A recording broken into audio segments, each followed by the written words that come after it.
If London Posse were finding their voice within a recognisable hip-hop framework, a collective from the West Country was about to take a darker, more artistic approach to hip-hop and reggae culture.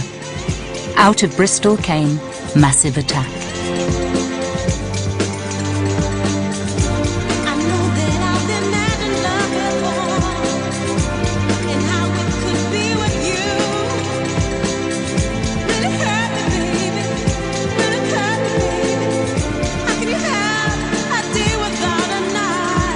This is a real British thing, you know, and even down to pinpointing it down to a West Country thing. Way that we say them in, style that we read them in, massive attack. We keep it strong just like a vitamin, going for the positive and wiping out the negative songs.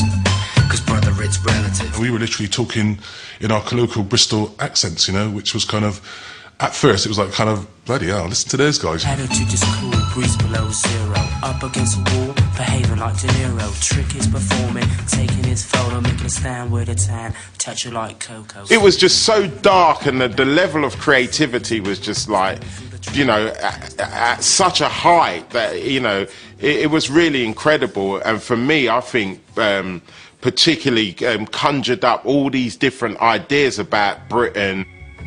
I just like the whole look of the whole thing, the black and whiteness of it, the grittiness, the earthliness of it all. And again, the whole melting pot idea, you know.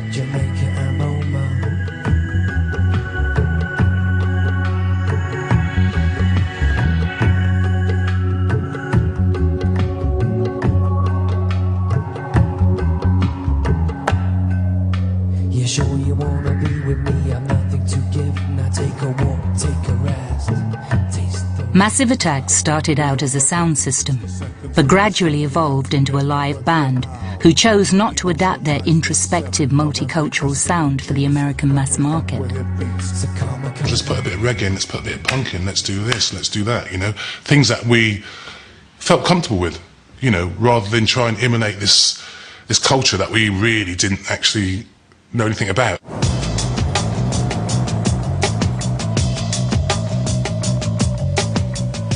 But with us, you know, the bass line was ultimate. You know, from the days we used to go to the sound systems, but we always wanted to put something which was ethereal on top, you know, like something really sweet. And that's where the soul vocal came into play for us. Midnight rockers, city slickers, gunmen and maniacs. Shara Nelson's voice, unusual, maybe not a typical, you know, gospel voice, but a unique voice. It was so powerful, that record, that people didn't care that the guys in it were white and there was a Rastafarian in there too. They didn't care. You can free the world, you can free my mind, just as long as my baby sing from heart tonight. They worked that whole sound system culture from just being DJs into being producers, into being super pop cinematic producers. With the advent of music television, Massive Attack were quick to maximise the potential of pop promos. Videos really changed the whole landscape when it comes to promoting a record.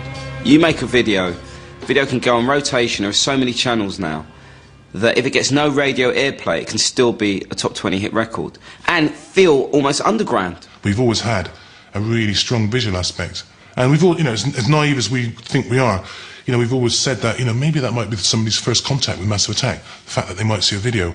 Coma, Jamaica and Roma, coma, Jamaica and Roma, coma, Jamaica and Roma, coma, Jamaica and Roma. We've been going for 15 years now, and we haven't cut any turf really in America. They don't really understand it. They don't understand the whole setup. You know, when you've got these guys, you know, when we first came out, it was like the black guy, the white guy, the mixed race guy. It was like, how the fuck do you market this? By the time Massive Attack released the 1998 record Mezzanine, Robert 3D Del Naya and Grant Daddy G Marshall and Andrew Mushroom Vowles had well established their place atop the UK music scene. Born of the DJ sound system scene in the late 1980s Bristol, Massive Attack combines the sampling and looping of electronica with a down-tempo brand of hip-hop to create what critics dub the trip-hop Bristol sound. It's marked by an ever-changing roster of lead vocalists like Sharon Nelson, Tracy Thorn, and Martina Topley-Bird, a trend Massive Attack began that's widely used in popular music today. The trio became a duo in 1999 when Andrew left the band over creative differences, and on album 4, 3D went solo with Daddy G breaking to be with his family, but Massive Attack, the duo, is back with its first album together in 12 years called Heligoland. And now the Bristol boys, 3D and Daddy G, are with me here in Studio Q. Hello, gentlemen. Can I just correct you on 12 years? Yes. Has it not been 12 years? No. How many years has it been? It's been 7 since the last album. The last album with you two both on it? To be honest, though, it's slightly mythological because, you know, we didn't actually not work on the record together. It just ended up, you know, being taken in a certain direction. It was never intended to be a solo project. It never was. We never saw it as such. We just had various amount of disagreements on the approach, but it wasn't an album we didn't work on together. There was a lot of time spent in the studio at the beginning of 100th Window, so all right, well, and plenty of time in between, doing different things, being on the road together. So it's not like I know that people are trying to create this picture of us, suddenly becoming, sort of friends again after a 12-year gap, but it's just not the way it is. So you've been in touch the entire time? Yeah, absolutely.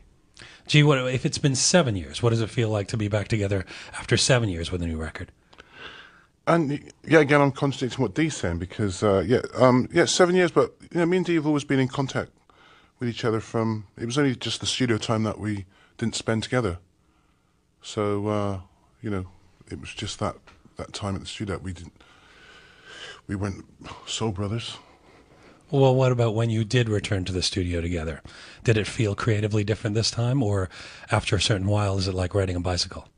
No, it's always been creatively different. We always strive to sort of not repeat the same formula of what we did last time. So every time we're in the studio, it's always a new experience, and it's new challenges. I'm conscious that you're drawing something. I'm curious. Just nerves. You're drawing your nerves? Yes. Are you doing a caricature? No, nothing in particular. Oh, okay. I thought maybe you were doodling. Yes. Yeah. Tony Bennett once was here for an interview, and I saw him doodling throughout the thing. And by the end of the interview, he had constructed a caricature of me and the entire studio. It was quite impressive. Well, I've got my little transformer thing going on here, which I'll stick together at the end of the interview. The new album does veer away from strictly electronic music, if you guys could ever be considered only that. And there's a blend of acoustic instruments in this mix. You've talked about an organic sound on this record. Tell me about the reasons or the precipitant of that shift. Go on, kid. Gee, I can't answer that. You can't answer that. You were in the studio. I'm not even listening. You're in the studio. Go on. What was the question again? Sorry. The question was the organic sound. Oh yeah, that was that was just something that we wanted to put across. The fact that we've been, we've evolved from. Where we come from the studio base, from the DJ base thing to where we are now. And the fact that we were working with our musicians and, the nature of 100th Window, we were trying to kind of get away from that sound. And, that was a goal. We were trying to create something that was sort of more in keeping with, you being in the studio with us as we were recording, that sort of organic feel. So it was more of a, immediate thing, really. A goal meaning it was is it a cerebral decision, like let's go in this direction, or is it just a natural consequence of what you're feeling creatively? I think it was just a natural, the way that, we had approached it from the original onset, that we wanted to create that. Well, not necessarily, because, we did scrap a whole album in the process. Yeah, of course, yeah. So that's not a myth. That's not a myth. That's true. You've written an entire album of songs. Well, there was a lot of material that we were kind of touring as well, and we curated a festival called Meltdown in London, which was like putting on your own sort of private festival, effectively, with your own bands, your own sort of like playlist. And we'd taken the gig on the road as well. you know, on the back of that in the summer, and we were trying this material out, which was going to be this next album, which I think we got to the end of it, and you know, I guess I particularly didn't really feel it at all, and didn't really sort of, I didn't have there was nothing for me coming to the end of it. I went to the studio with it and tried to sort of capture it, what we've been doing on stage, and didn't really feel, it just didn't have the heart for me, and so it was a case of starting again, you know. And one of the ideas was to go in with Damon Albarn, who's a friend of ours, and change the environment, you know, in terms of getting out of Bristol, getting out of our own space, and doing something a bit different, you know. And I think, in terms of, you know, what being 100 Window was very much a digital process, you know. It was probably the point where the computers caught up with us, and everything was in the box, everything was made on the computer. And it was, even though a lot of acoustic instruments were used, they were all manipulated and changed and sort of and affected on the computer. This record, I wanted it to be more, you know, more real, in a sense. When we got in with Damon, Damon's very much a spontaneous person, and you know, that kind of rubbed off on us. And to be honest, in the studio with Damon was the first time me and G had probably sat in a room actually working together, writing in a traditional sense, with, you know, a microphone out, all the lyrics on the table, you know, Horace, Damon, keyboards, in a very much almost a sort of a traditional way. You've not recorded that way before? Not really that sort of band. I mean, traditionally, you know, it was a, you know, I mean, G's kind of got a more of a DJ approach, so he'll come in with ideas from tracks, or he'll have ideas from bass lines and things, you know. But it's not like we sit down together going, okay, let's apply that with this and this with that. It's a much more broken approach, you know, where people often work in their own spaces. I mean, Mushroom had his own studio at his house, you know, and he'd sit there in his own studio doing this thing. And, you know, at one point I was working with Tricky in a completely different studio, and so on, you know. So does it seem more creatively united doing it this way? There's this moment, I feel, you know, you're more of a football team. You're in there together. I think, you know, I think being on the road kind of defines the relationship now, you know, because we spend a lot of time in each other's company in that sense, and you're playing music to people in a more you know, sort of instantaneous manner. You're not in the studio locked away doing it for the future. It's all happening now, and I think that kind of is what rubs off on the relationship. You know, there's no way after amount of years me and G are working that we're going to sit in the same room together, you know, scribbling lyrics and writing, you know, in that sort of fashion. That's not how it works, you know. We definitely, you know, I kind of tend to work in my space, and likewise with G, but we've got a communal space in Bristol, and it'd be great if, you know, there is a bit more of that spirit, but often we're defined by the collaborations and the people we work with, you know. I want to get to that, but just what were the, if there were any, the emotional, if not economic, implications of scrapping a whole record? Did you feel the pressure of doing that? I think, you know, the first conversation with our manager was probably the most interesting. How did that go? That was, you know, I mean, didn't happen, you know, again, I could romanticize it and make it sound like it was one moment, but it was probably a series of conversations in which he came to the conclusion that was going to happen, you know, over a couple of weeks, that this album was not going to be made as it was.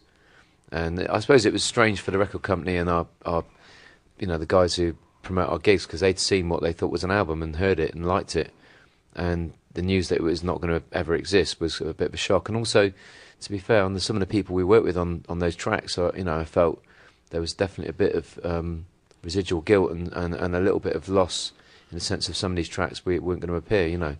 So there's lots of different emotional stuff that had to be, you know, sorted out, as it wasn't just a simple decision, you know. I think the creative decision was very quick, but the process of actually stopping that album happening and starting a new one was quite difficult, you know. I would imagine so. Tell me about the song Splitting the Atom from the new record. What's the story behind that one?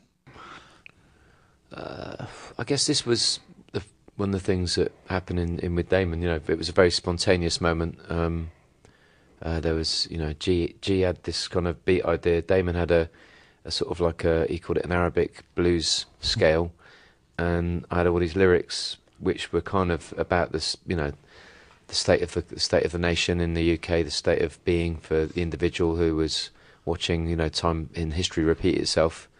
And the song kind of was born, really, you know, and that's how we sort of threw it together. We chucked the lyrics, it made a sketch, and then started to refine it from that point onwards. Watching history repeat itself, how so? In a sense that you could see that, I think with the recession upon us again, with the political system in the UK feeling fragmented, with the disillusionment with the parties and the leaders, the similar sorts of problems that were happening in the 80s, and which was when we grew up as kids when we were into music. Right. And in a sense, we released our first album in a sort of a conservative government Britain after a long period of Thatcherism, as we called it.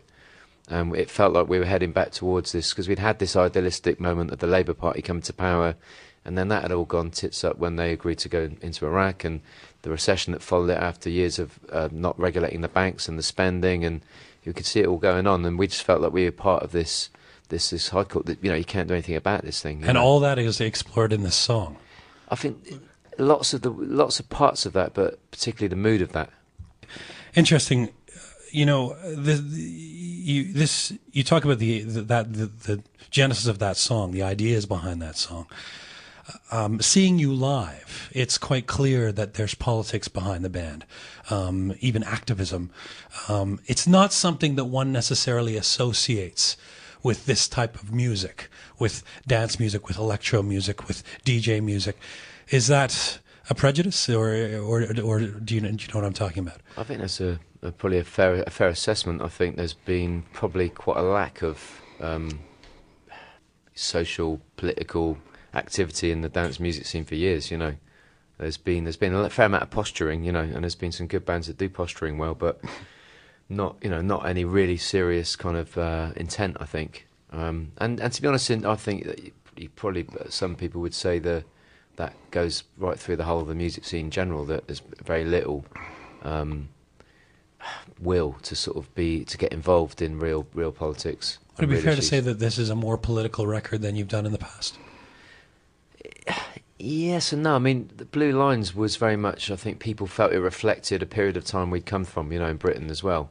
It was less of a political statement than an image of the social environment, of Bristol, of London, of England, the sort of characters and the people that made up that landscape, and I think people related to that a lot when we came out, even though we were entering the 90s, which was a kind of relatively blissful period of, of hedonism and upbeatness in general, Take me back to Blue Lines for just a moment, because it reflected the sounds you pioneered in Bristol, but it was something pretty new to the rest of the UK. How did you expect that more internal, pensive kind of dance music would go over when it was first released?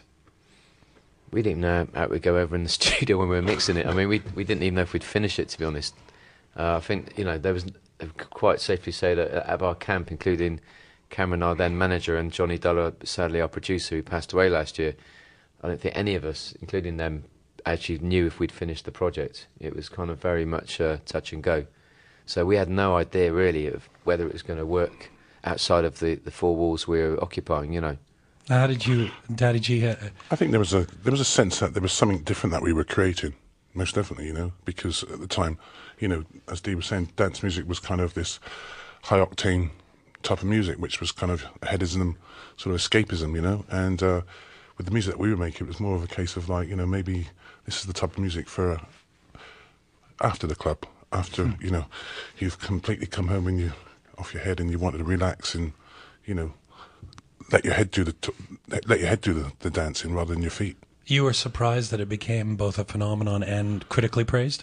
Not necessarily, to be honest, me personally, because at the time I was still quite heavily into DJing, and to me it just seemed like there was something quite special going on in the studio between us, and it was kind of the antithesis of what was going on at the time, really. Music-wise. Tell me about, it's interesting, both because of your success and because of your longevity, that despite the buzz you've had over the years and the early buzz, you've sometimes expressed the feeling that you self-identify as musical outsiders, that you didn't really fit in with the traditional musicians or with dance DJs either. Tell me about that. Explore that feeling, if you will. Absolutely. I mean, I think because we came from this really, exciting period of music where Bristol was it was about small gigs and punk and everything, and it changed when we started doing these sound system parties, and it became all about going to warehouse parties and club nights instead of gigs, which then that evolved into the rave culture of the UK at the time. But that's right, yeah. I think we felt like our history encompassed all these different scenes we'd been about and which were really affecting for us. I think hip hop was to us was a mirror of the punk movement. It was this new identity of anti-establishment, of something which was independent from the mainstream, which we were really into, you know. But when it came to putting our music out traditionally, we felt that we never fitted into either any of the sort of like footprints that everyone else was sort of, you know, were treading well, because we weren't doing what the DJs wanted to play on Saturday night, you know. We weren't playing stuff that could go on the radio. We weren't the darlings of the British indie rock press, because we weren't doing that either. So we sort of trickled into the gaps, and people had to find us in a different way. And I think it was kind of suited us because we weren't pushing ourselves in people's faces, you know. Well, I wonder, in almost a counterintuitive way, if not fitting in, if feeling like outsiders can be liberating. It means you don't have expectations. You do what you want. Yes, it's totally liberating for us. You know, like Dee said, we're not archetypal musicians, and you know, in fact, you know, we're actually coming from the musical fan perspective. You know, where we've, you know, grew up with all these different genres of music, and you know, when we got our chance to go into the studio through, you know, the aesthetics of hip hop, you know, we kind of copied that sort of way of producing our music at first. You know, that was our inroads really from that perspective, rather than from, you know, being the Beatles. So would the outsider status and the self-identity of such be one of the reasons for the changes in musical directions, or for the facility to do that?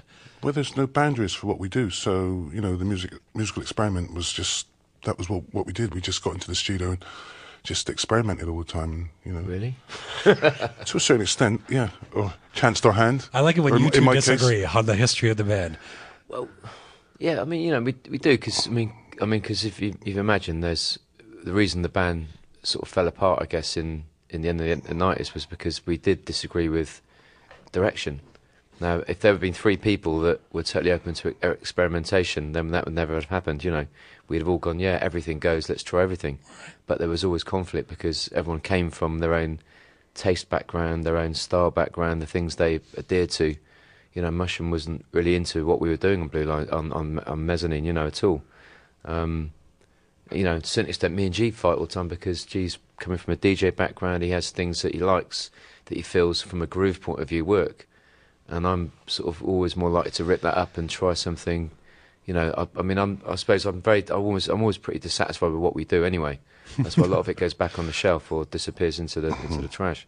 But, you know, from an outsider's perspective, looking at you guys, there's almost a Massive Attack paradox, because on the one hand, if you say Massive Attack to a lot of people who know your music, there's a sound in mind. People identify you with a sound, and yet your music is constantly evolving. So what do you think it is that weaves together the Massive Attack identity musically? It's hard to say, because when we've not worked together, you know, when we've worked apart, you know, there's still it happens into a space which I guess it carries with it its own history. Even when you're trying to, you know, push or pull away from what you're doing in the past, maybe you can't escape some of it, and it's always there with you, because your taste defines how you finish the track, you know. So whether it is doing something like Live With Me with Terry Callier, which, you know, I did with Neil, it still couldn't help but being Massive Attack-esque in its history, because it carried something from the past with it into the present, you know. On the other side of that single, there's False Flags, which was completely different. It was But the only constants are you two, right? I mean, so is that the alchemy that creates this alchemy? The musical alchemy? G? There's still something, yeah, deep down there's something about the aesthetic, maybe, that myself and Dee get out of the track, which is kind of quite similar.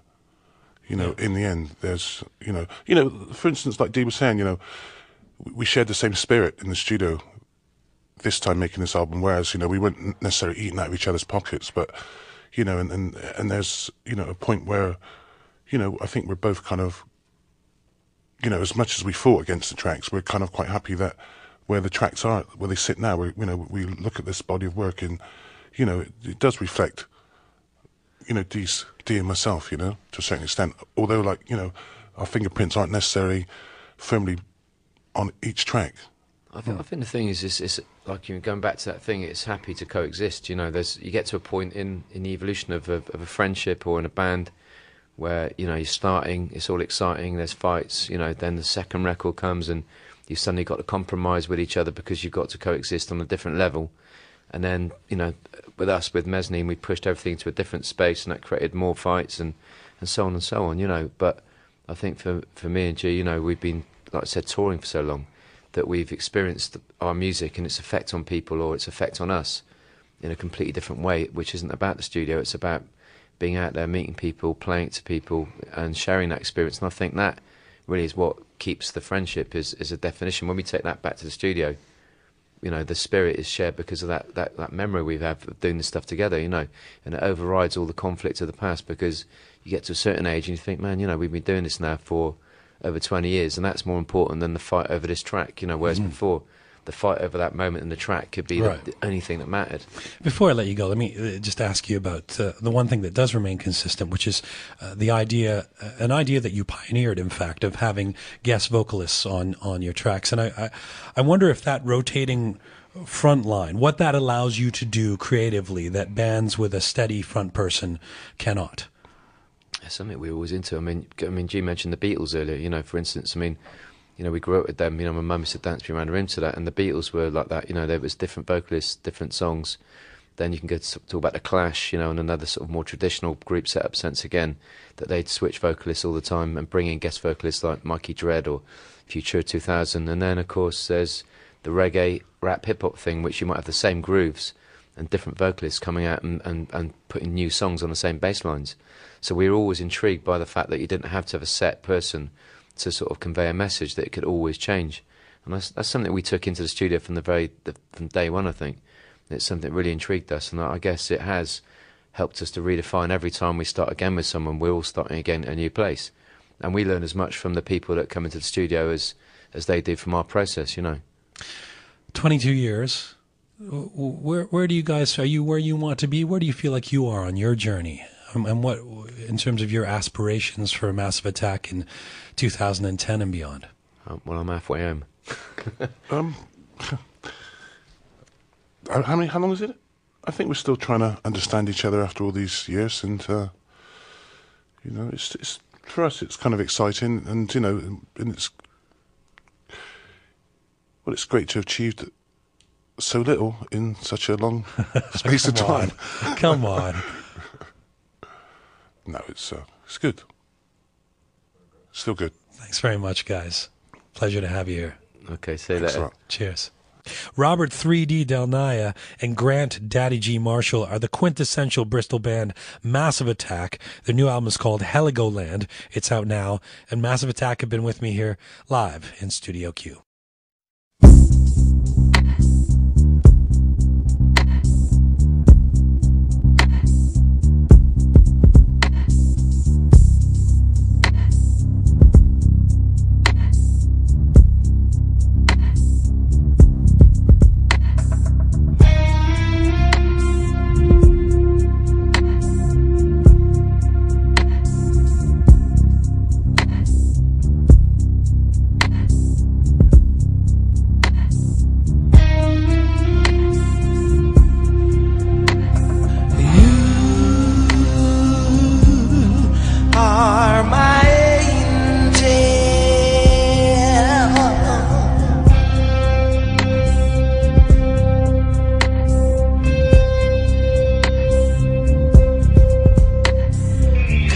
From way above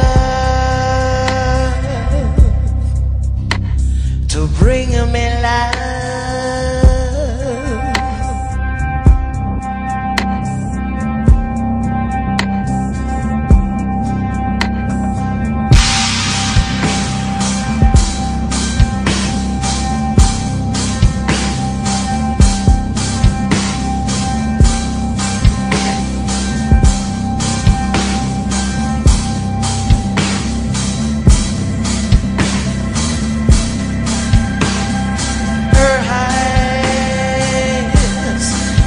On the bright side, neutralize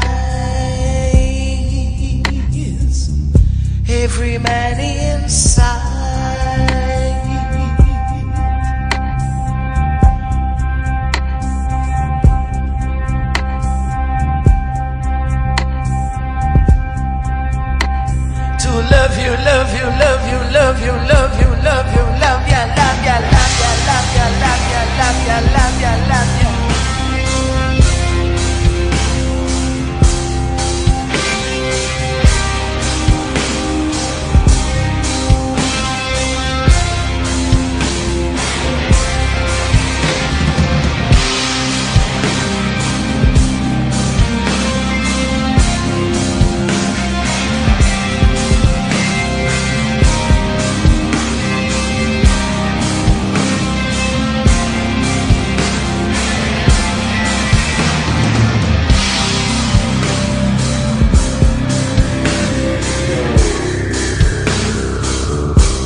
candles and ferns, the evening it chokes, the candle it burns. This disguise, the covers, bitter lies, repeating the joke, the meaning it dies. Say pass me your coat, I'm not afraid to leave, I'm letting you know, I know what you need. Say this good town, I'll turn you around, then you'll believe it when your eyes that deceive you. It's easy, don't let it go. It's easy, don't let it go.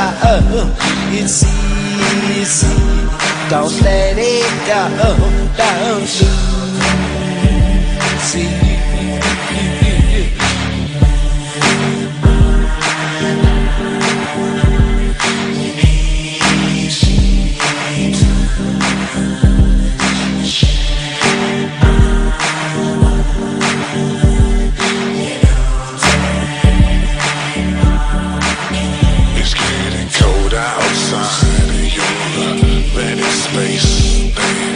Shadow box and paper chase.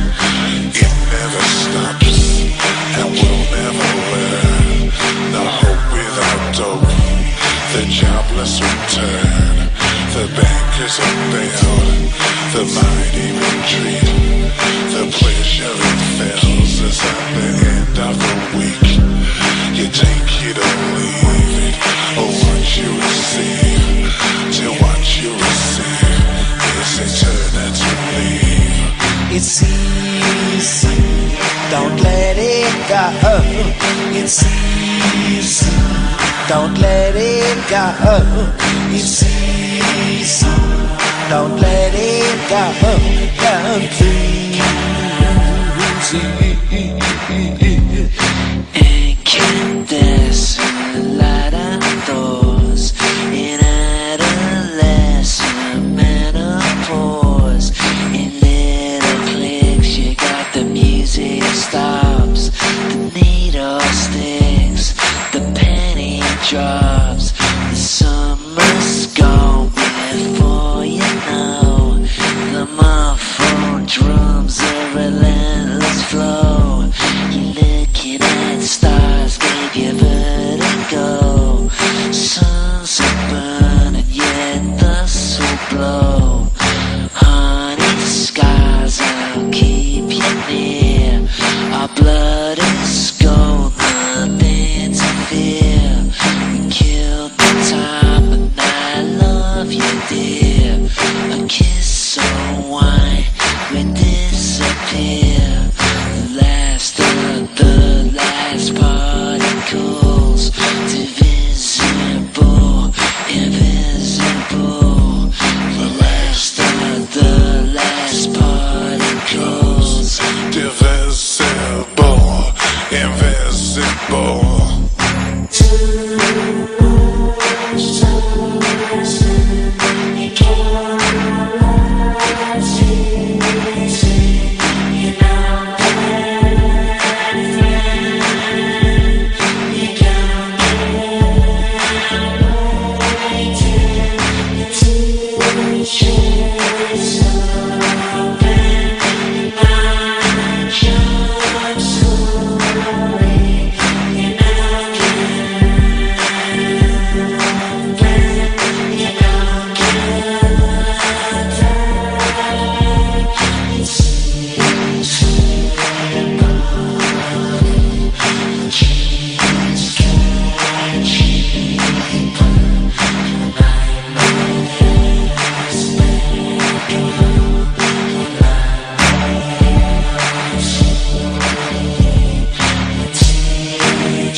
don't let it go.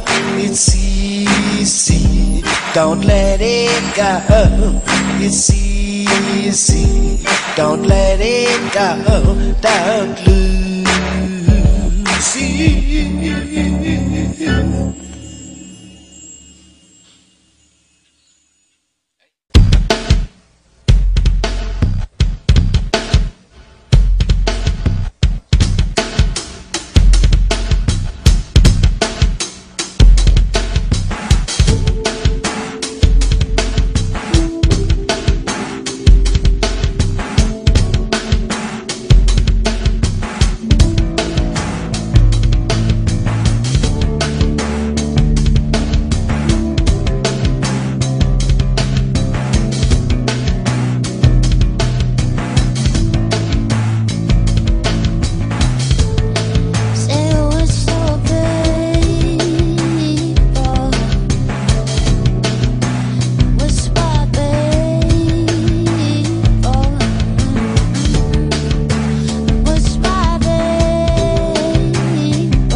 one that shoots that truth, I'm not dead.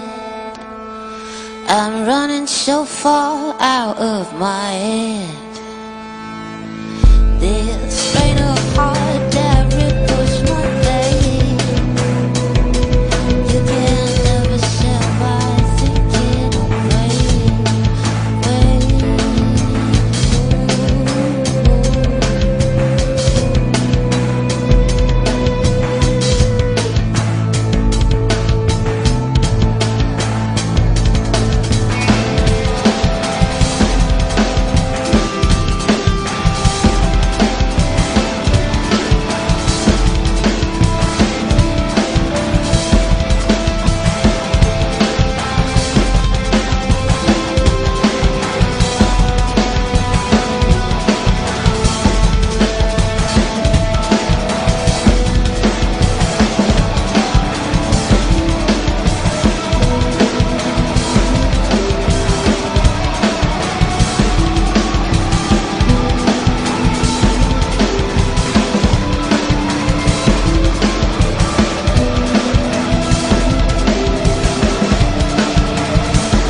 It's KCRW, I'm Jason Bentley, and a very special session now with Massive Attack. We have 3D, Daddy G, Horace Andy, and Martina Topley Bird in studio. Hello, everyone.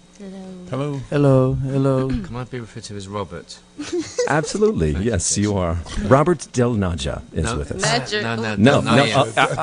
Just stick with one name. Robert. Thank you. Robert it is.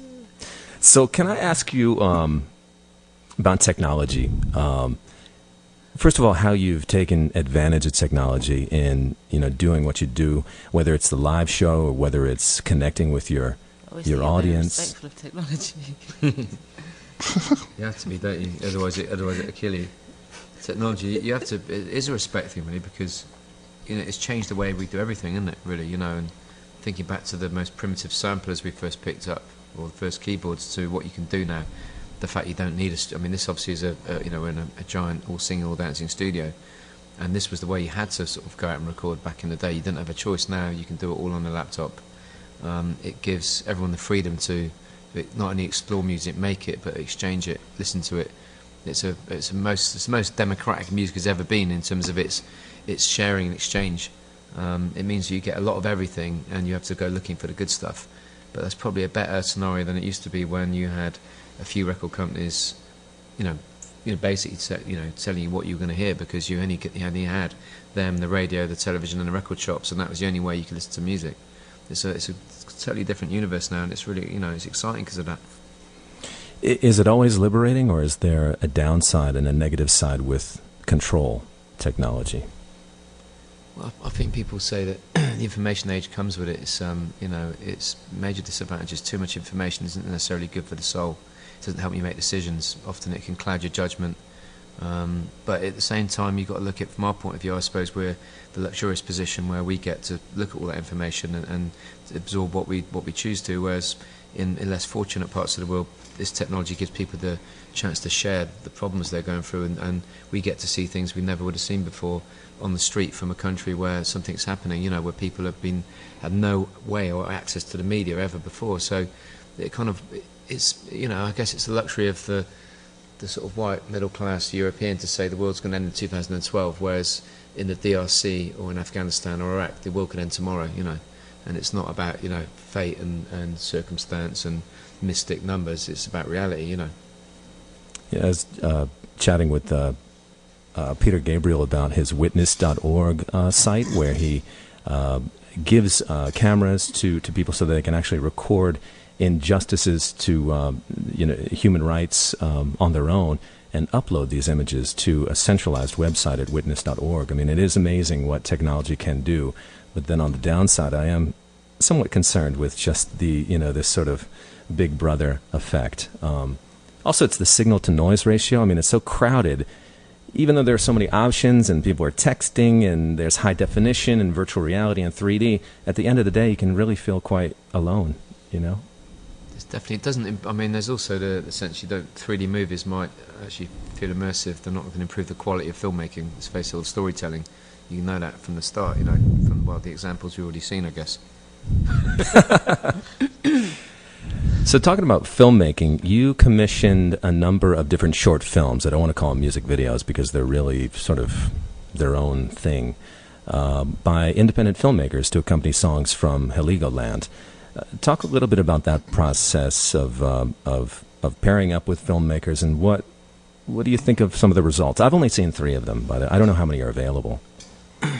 There's quite a few. There's a couple in production, and there's a few that we have not put up yet. We never really were a band that it was appropriate to spend hundreds of thousands of pounds in a video on for MTV, because we weren't even getting played on MTV. But everyone was doing the same thing. That was the marketing strategy for everyone. We all went out and made videos and spent a lot of money, and mostly your own money. You realise a lot later when you looked at the sort of paperwork.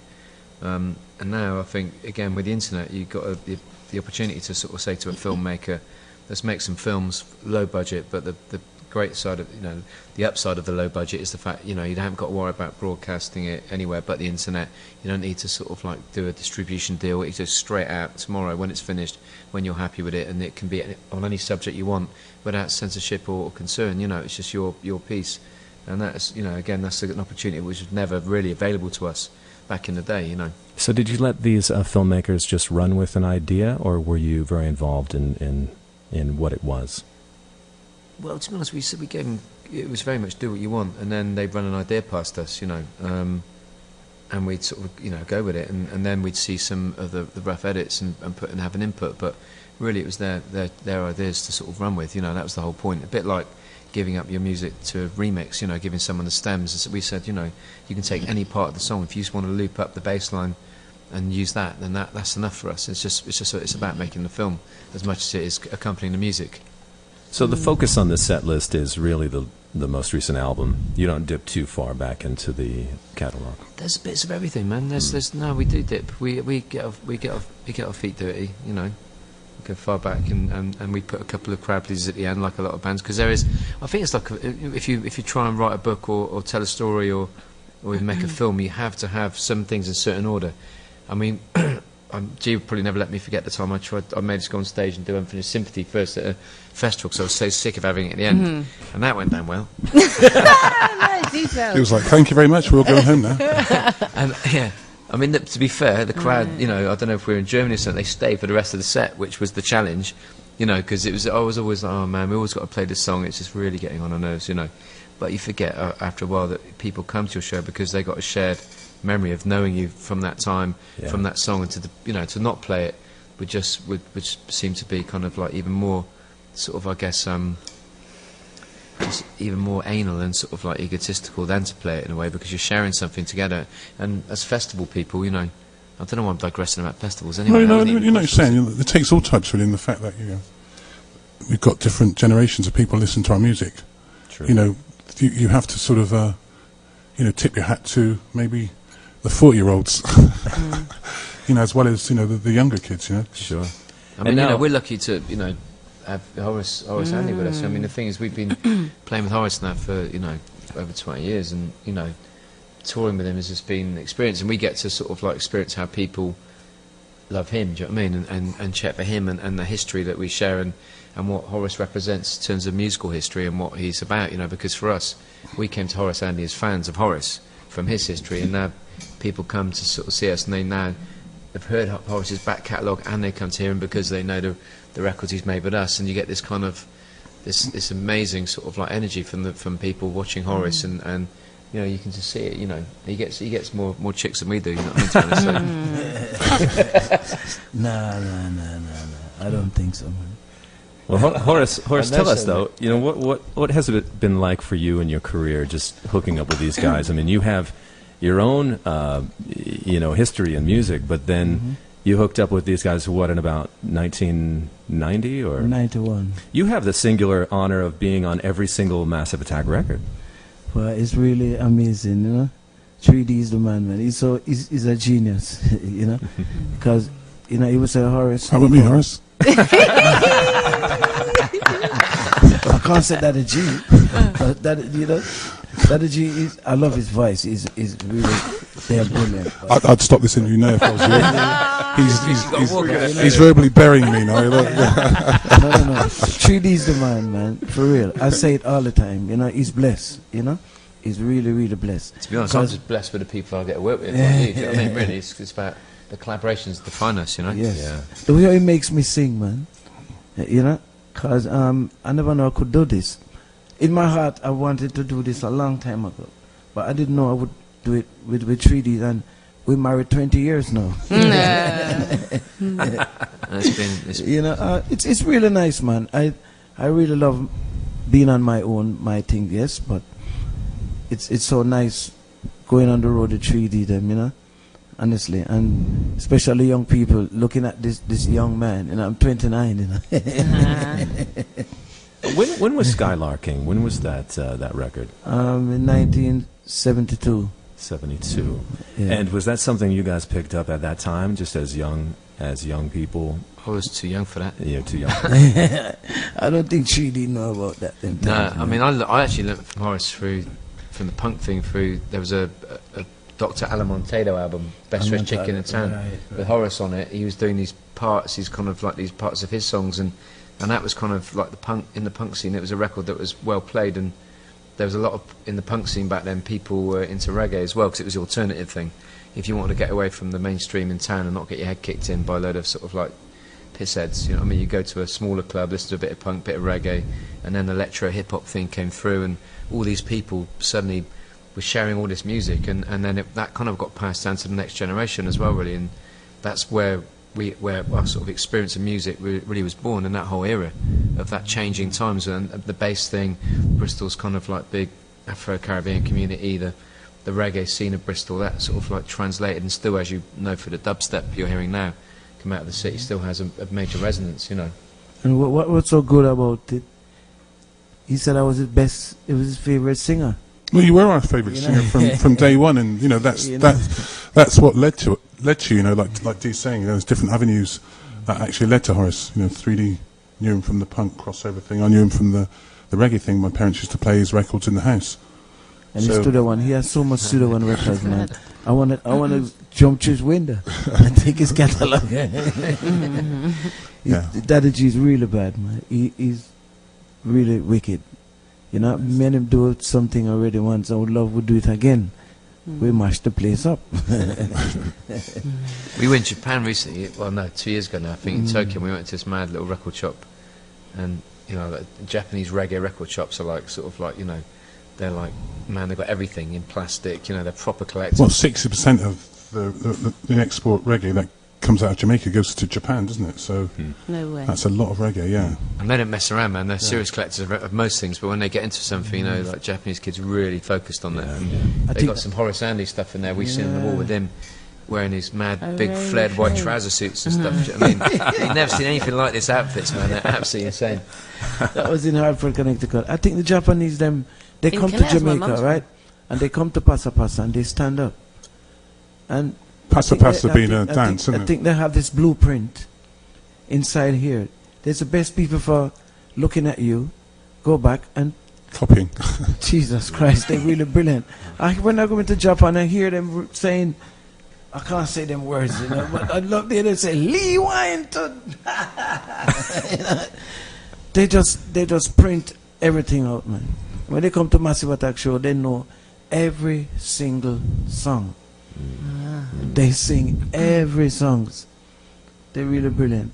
I just want to ask you about the next record, because there has been some word on the street, Robert. Yes. Have you been mentioning that an album might follow as soon as 2011?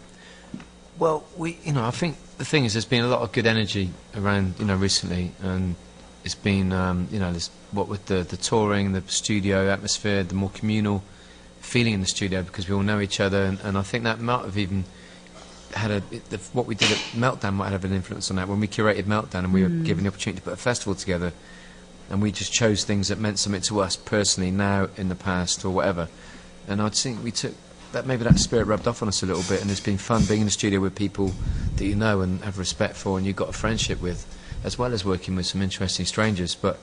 And you know, for me it's been fun, the visual thing, doing the painting, you know, getting back in the paint to paint again, and the like I said, the stuff on tour has been good. And I think we all want to capitalise on the energy and get back home and keep writing, because it's been a good laugh, isn't it?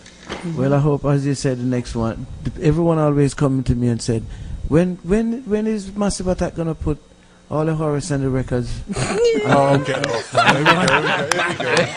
Me. The compilation album is in the wings. Yeah. They're always asking. I know what your agenda is. You know, they're always asking me that. You know, when are we gonna get all the Massive Attack records of you on one? Just the ones with Horace on. Ask Robert.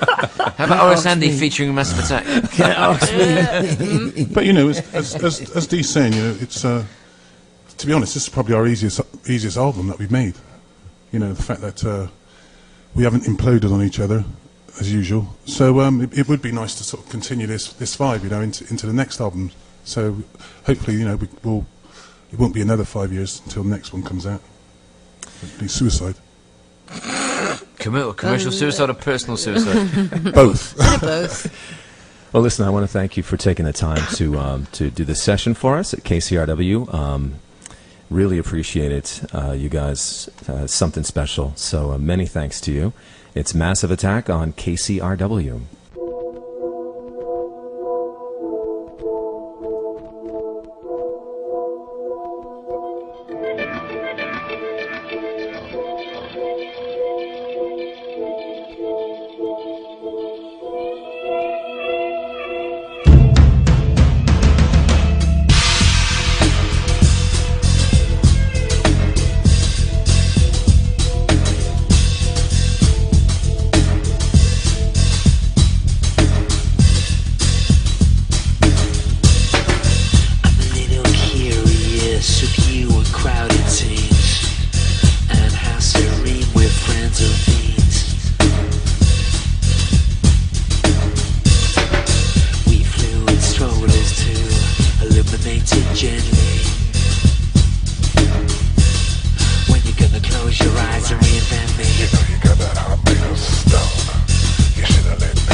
see yourself 2 years from now, 2 years too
you see yourself 2 years from now, 2 years too late.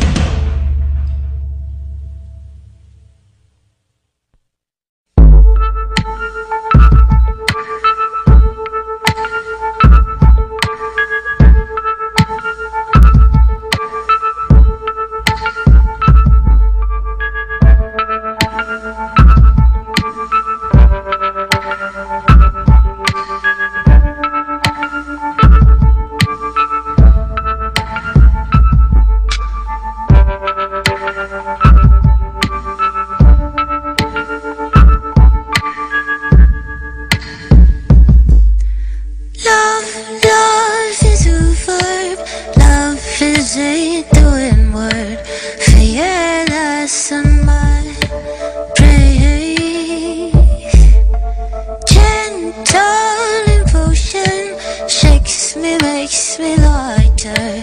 For yeah, that's on my praise. Teardrop under fire. For yeah, that's on my praise.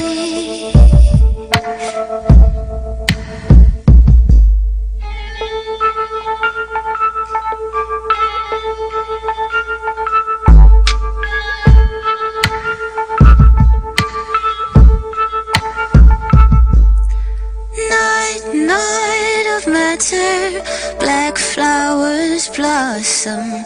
For yeah, that's on my praise. Black flowers blossom. For yeah, that's on my praise. Teardrop under fire. For yeah, that's on my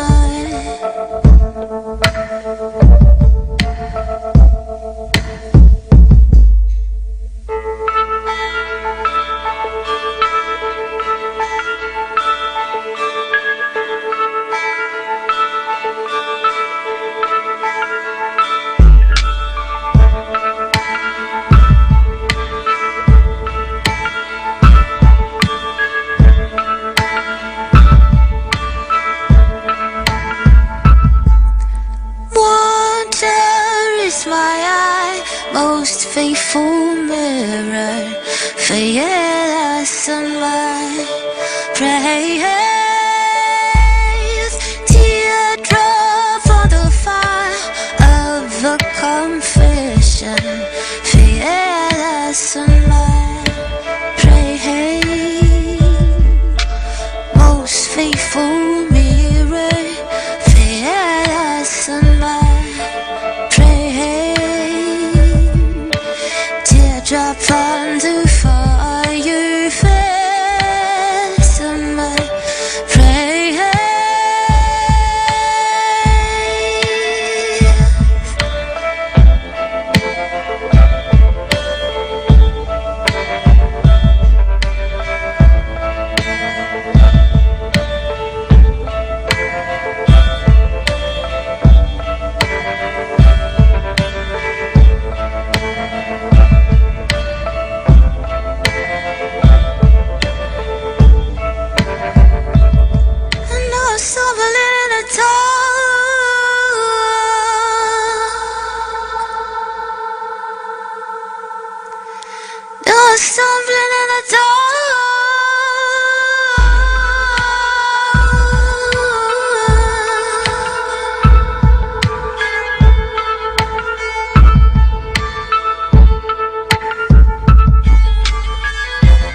jets in the sunset make glowing threats.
it's fine.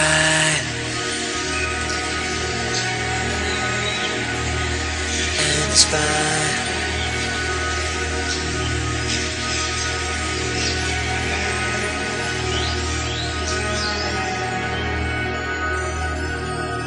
Light burns, light burn, light burn, light burn, light burn, light burn.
Hi, well, welcome to an interview with Massive Attack in association with The Raft, Virtue TV and NME.com. Welcome to you both. How's you feeling relaxed, settled in? Bloody phone ringing, isn't it? You're busy guys. Yeah. You obviously look fairly relaxed. Is there a band vibe that's discernible at the moment? Yeah, I think, we're kind of, good thing about, we're getting on really well now, me and Dean, so, yeah. There's a real good vibe in the studio. Right. So it's been really progressive, Yeah. It's well documented what happened with Mezzanine, but, we're happy, aren't we?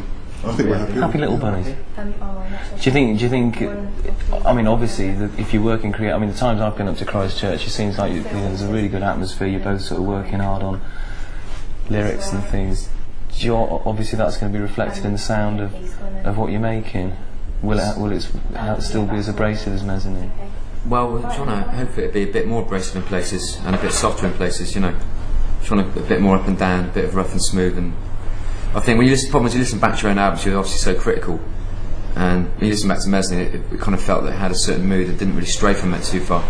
So, feel like we need to kind of sort of, don't want something which is too easy to listen to. And I feel our albums, if there's any complaint I got with our albums, is they do tend to have a style each time. What, and they stick with it. Definitive sort of feel to the whole thing. Yeah, I mean, albums do that generally. You can't really get away from that.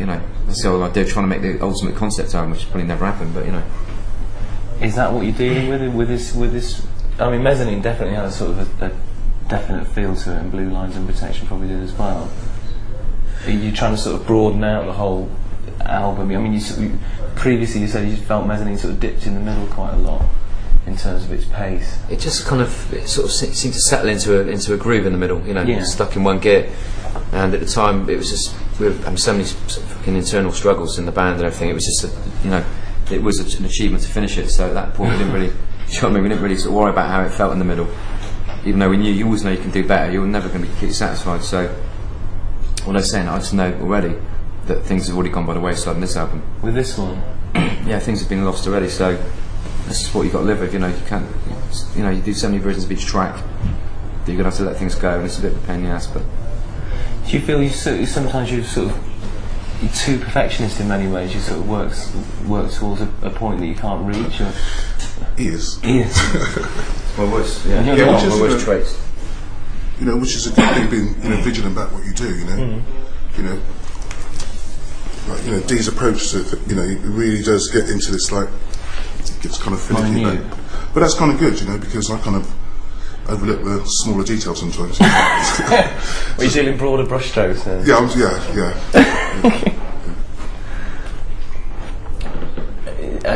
How's your sort of? Is there a lyrical theme? I mean, in terms of the overall tracks that you're working on, is there a definite? To be honest, lyrics always come last with us. I mean, Right. I think that's a lot of bands obviously start off with songs in a more traditional sense. So it kind of, you can see the way that they sort of develop something from a core sort of theme. Where with us, it's like a lot of music, a lot of ideas, a lot of tracks. Then we sort of then tend to paste sort of like songs to them, you know. So that's why we end up with so many versions of each track. And why it's so hard to finally call it a day or collate it or call it, you know, put a full stop on it. I mean, you almost seem anti-song in some ways. You know, this working with sort of different beats and sounds and stuff, collages that just sort of end up as sort of pieces. It's not. I mean, I remember once asking you if you're ever going to write a 3-minute song, and you're just laughing. You know. Yeah. In a sort of a conventional pop song. I don't know. We've never been really. It's never been a conventional. We're not conventional musicians in the sense. It's mostly about imagination, as opposed to skills on instruments and a traditional kind of music upbringing. It's much more sort of. Well, it's fucking different than that. You know, it's just a different history, a different type of working. So it is going to be a little bit more abstract than the average way of writing songs. You know. Okay. Cool. Right, well, let's cut to a question here from Naya, asks Massive Attack. Which contemporary artists do you find most interesting, brackets, visual arts? Are you a great visual artist, G? Me? No, not really. No? I don't really know much about art, I'm just into music, really. You know what it's like? I am music, I am Mr. Music. You are Mr. Music. Do you buy No, not art? really, that's not true, but, you know, from an artistic point of view, you know... What sort of art turns you on then, or do you buy art for your home? No, not in the slightest, no. I don't know anything about art at all, really. You know, the only person I know is... Leave it all to do. It's 3D, actually. And that's stretching it. That's stretching the metaphor, to be honest. Go on then, Dave. Are you going to reel off a list of... No, I'm not actually. I mean, I've never been... I like art, and I'm really turned on by visuals and graphic images and symbolic images and all that sort of stuff, but I've never been a great sort of like art historian, you know what I mean? And I sort of try and get into what I like, and I often find that, you know, by accident, as opposed to actively seeking out something, bump into it. It's a better way of doing it. It's like books, you bump into them, music, rather than sort of trying to delve too deep in one place. I don't like doing that. I'd rather sort of like just see what comes your way, and, you know, sort of things happen. It's more fun that way.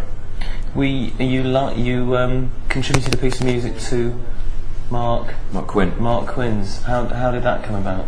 Just purely through chance. I mean, I sort of discovered his work, you know, by accident again about 3 years ago. Really got into it, and through a sort of mutual acquaintance, we found he was doing this South Bank Show film, and we had some music. So let's try some stuff out. And it's cool. He's a great artist. And again, is it going to be a visual thing? Is he going to give a? Yeah, well, you know, a perspex. We have to take some of his best pieces off his hands. Some of his more expensive works. I think so. I mean, the band itself has always been, I mean, you know, these sort of always had a big input into the visual look of what you produce, of the stage shows, the sleeve artwork. How important is the visual image of Massive Attack as opposed to the music that you actually produce? It's always been important, because we've always had you know, it seems crazy to sort of find yourself in this really great position and not take an interest in how it looks, what it's wrapped in. I mean, if you think about it, I mean, the first concept you might get with a new album, something from a band, is by the artwork or an ad or something, you know, a shop window display, a fly poster, or a video. You know, obviously you're talking about moving pictures, but it's got to be. It's all important, because it's going to. If it lets it down, it's not really doing justice to what the 3 years you spent in the studio. And because, you know, there's so many things coming our way, ideas, and because obviously being visual just means that we collate as many images as we do bits of music. So by the time it's ready to go, you know, there's a lot of ideas already there, you know, sort of that go alongside the album very organically. It's just sort of meeting up with a load of sort of like designers at the end of an album going, oh, I like that guy's work, or this photograph. Yeah. It's kind of crap that way, you know. Some people will finish a record and go, best video director, best graphic artist, best stylist, and it's fucking bollocks, you know. But you were actually making visual art before you started making music, is that right? Yeah. Yeah. But then it was that whole kind of hip-hop thing as well. The whole thing was very much, you know, after the punk thing, which was very visual as well. As you know, the way it looked, the way people looked, the hip-hop thing was sort of like a bit of a kind of, you know, slightly different evolution, but it was also very visual. You know, it was a lot of it was about the way it looked, the images you saw. Is that what you did? Yeah, there's always been a kind of link up with, you know, from the time we were in the Wild Bunch. Yeah. You know, being involved with D and so, you know, you know, there's always been the backdrop has always been a visual thing as Yeah. well. So to us, we've always looked at it as the same importance, you know. And you both sort of always seem to rate Wild Style and these sort of seminal hip hop images as having a very important sort of influence on you as kids growing up in Bristol, and the visual look of hip hop always seems to have a very strong impact on you. Yeah, of course, because you know, like Dee was saying, that was, you know, that could probably be the first contact that you have with, you know, the graffiti was another aspect of hip hop, you know, that we loved, you know, and sort of music. So we've always grown up with that, and we've always had that as a thing, but it's always developed, you know, it's never stayed the same. It's just, you know, progressed into something else. Okay. And it's what we got now, really, which is good. Cool, okay. Let's cut to another question coming in here. Tony asked Massive Attack, I play in a trip-hop band that borrows a lot from Massive Attack. Stylistically, I was wondering if you see imitation as the greatest form of flattery and condone this, or if you prefer me to burn in a fiery hell. Fiery hell or fiery hell? Depends, mate. Fiery fire. Theoretical hell. What's the question again? Do you want to burn, or is it good? Is imitation the sincerest form of flattery, or I mean, how do you feel when you hear a band that obviously? Well, the thing is, we've always been influenced by the things, you know, around us from day one, really. So we kind of take on some time, not necessarily a direct take on it, but, you know, a piece of the vibe type of thing, you know, or taking something with us. So I'm not The most really. important thing is someone. If it's only worth doing if you're doing it for yourself, though. Ultimately, Right, you might as well, otherwise, you might as well go fucking stars in your eyes. Do you know what I mean? Yeah. Okay. I mean, you would. But no, I'm not necessarily against imitation as such. You know what I mean? Presumably, you would hope that people listen to your music and then add their own things. Yeah, add their own little thing and take it and to not the stage, really. and not. Hold it. Yes, mate. Do you want to put that in there? Cheers. You don't, man. Okay, just put it down here, mate. It's fine. That's all right. Put it right there, my son. Well, that's Dee's drinking taken care of. Sorted then. That was just helping out, actually. Sorry. That's okay.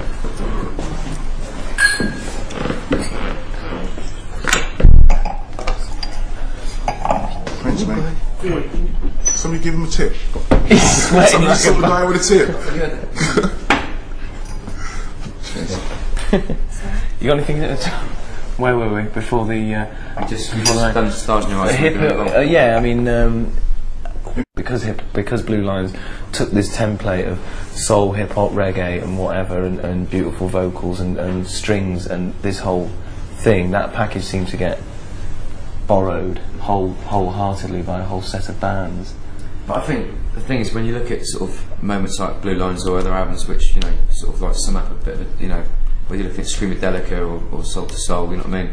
Things that happened at that time, and you can say that was a moment, but really it's just part of a history. So Blue Lines just fitted into a sort of mechanic of history. We were drawing on influences that go back, you know, went back 10 years before that album was made. So it's not like, you know, it came out of nowhere.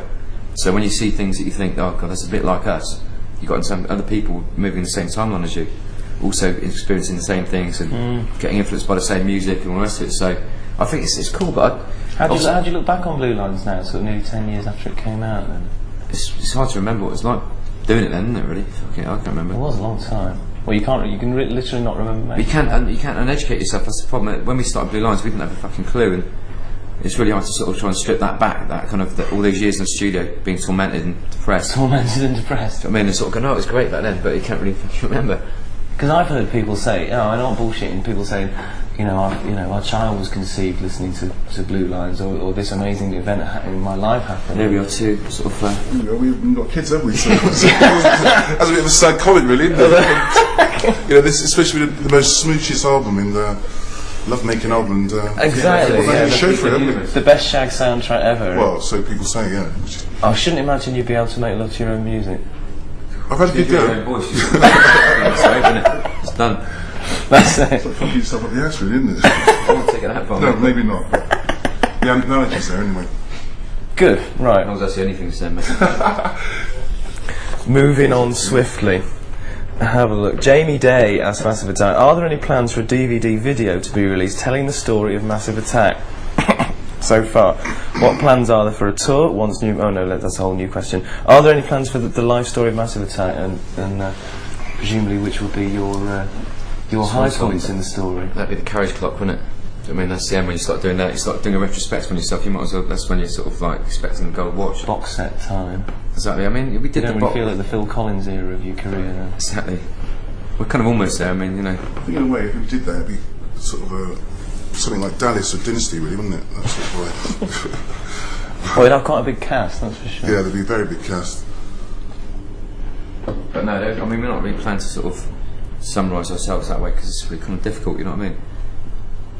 I suppose it's kind of saying that you've almost got nothing left to give creatively when you start doing that kind of thing. Well, in a way, but then if you look at when we sort of make music, you do look at your past all the time and your influences that do come from that way, rather than sort of, you know, you're always striving to go in this direction, but everything you're taking is from there, you know, because that's what it's all about. So history is always fucking part of the makeup of every record. But I don't think you really want to sit there and kind of completely sort of like put it in a box and go, this is the way it was, this is the way it happens, and this is what it's all about. You know, it's really difficult. G? To be honest, I kind of think because we're all from sort of different sort of backgrounds and stuff like that and whatever, it's kind of hard to sort of really come out with one definitive story about where everything came from, because I think when you get together as, you know, what we are, you kind of pull on a certain thing to make it work with the other people. So like, say if Dee was to go off and do something on his own, then it would be a different story, I think, really. So it's kind of hard to sort of come up with one. Why did you say that? I really don't know what I'm talking about, but it sounds good, doesn't it? That's scary. You keep playing out my solo career for me, which is pretty frightening. No, I'm not playing it at all, mate, no. Not the slightest. How important Not is shit anyway. Maybe not. Not today, anyway. Maybe tomorrow. I mean, a lot of your strength obviously comes from the fact that you're not. I can't think of another duo. Never mind. You're not just feeding off ideas. A lot of your strength seems to come from seeing talent in other people and bringing that into the unit, and that seems something that you.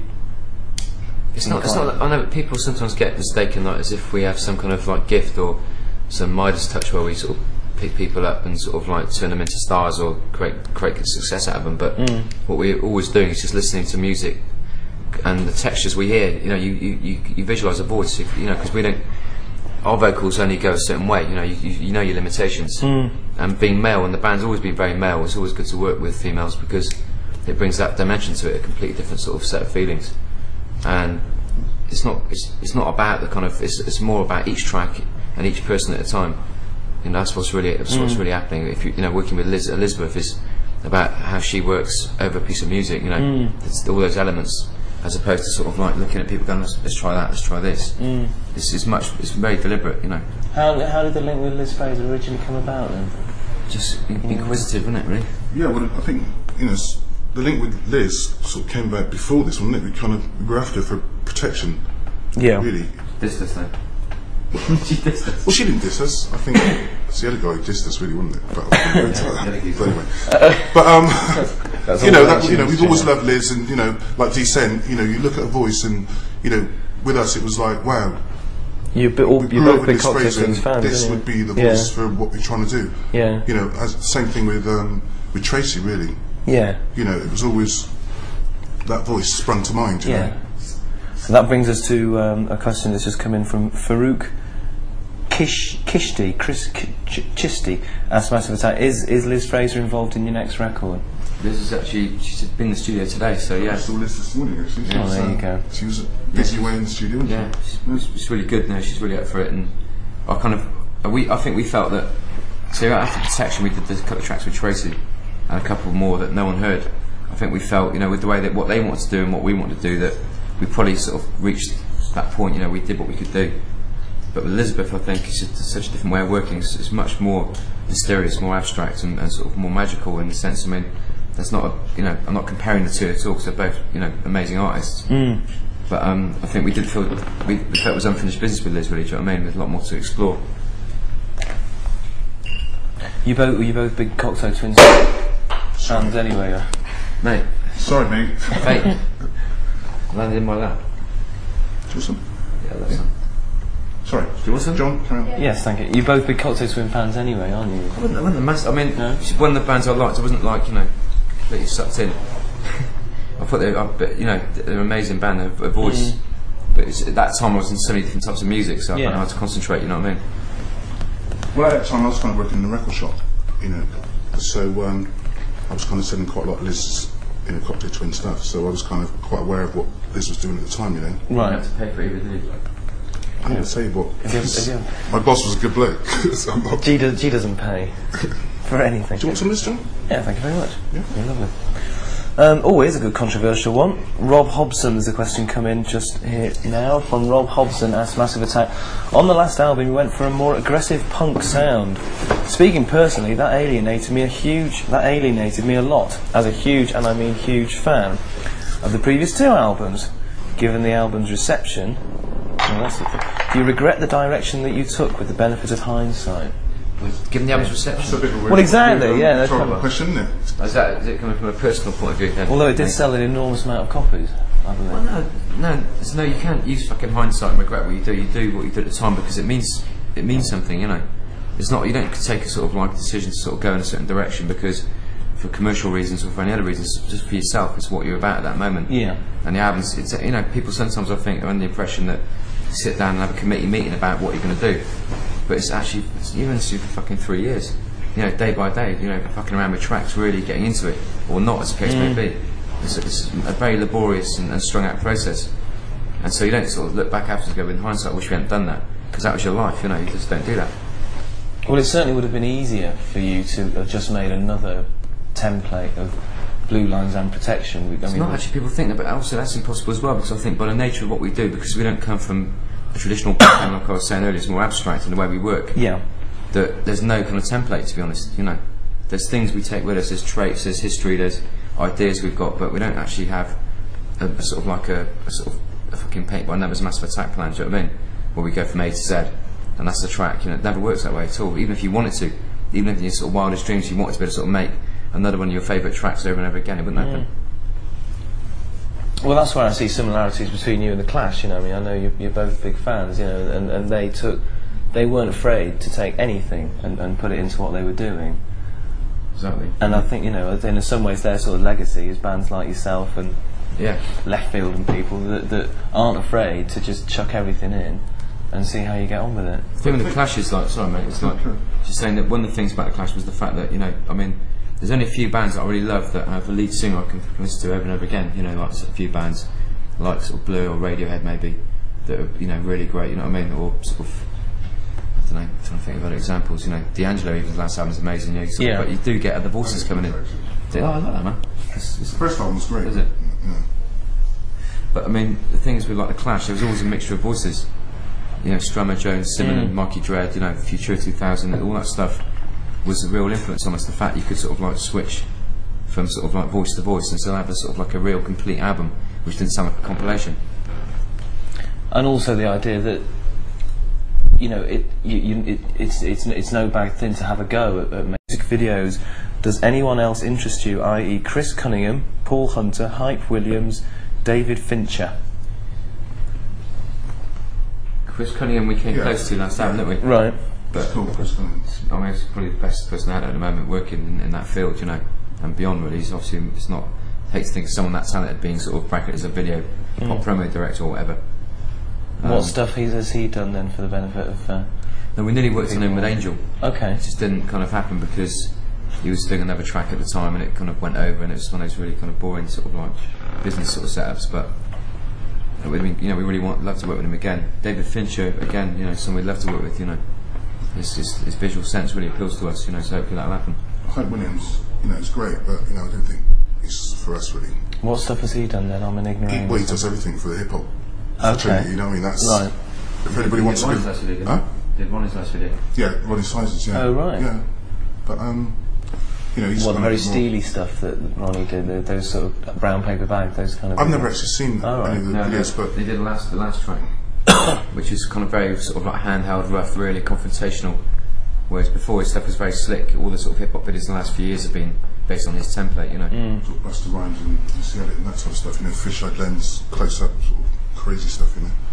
Because those early videos, the first kind of four, I mean, Safe from Harm and Unfinished Sympathy, and those kind of one-take Bailey Walsh, those were absolute, you know, classics of their genre. Lucky, I mean, to be honest, it just happens again, sort of like incredible videos they were, weren't they? I mean, we've been lucky to sort of start off on that tact and sort of attack, in fact, from the sort of speak correctly. I'm fucking drunk already.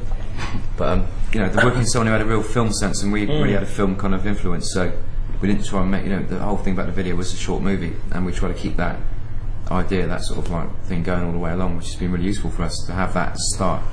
And some people haven't been so fortunate; they've worked with people. It's difficult doing a video because you don't really have an idea in mind when you're writing a song. It's a completely different world, and suddenly someone comes in with a visual idea for it which you'd never thought of, and you really have to sort of attach yourself to it suddenly. Well, I think in a good way, really, Bailey is, you know, he really did have a play on Massive Attack. You know, he really did his homework about us. And, Well, he understood where you... Yeah, we kind of knew him on a personal basis, you know. Yeah. And, he started making videos, you know, around about the same time we started making music, sort of thing, really. Yeah. So it was kind of this real sort of adventurous sort of venture that we had, you know.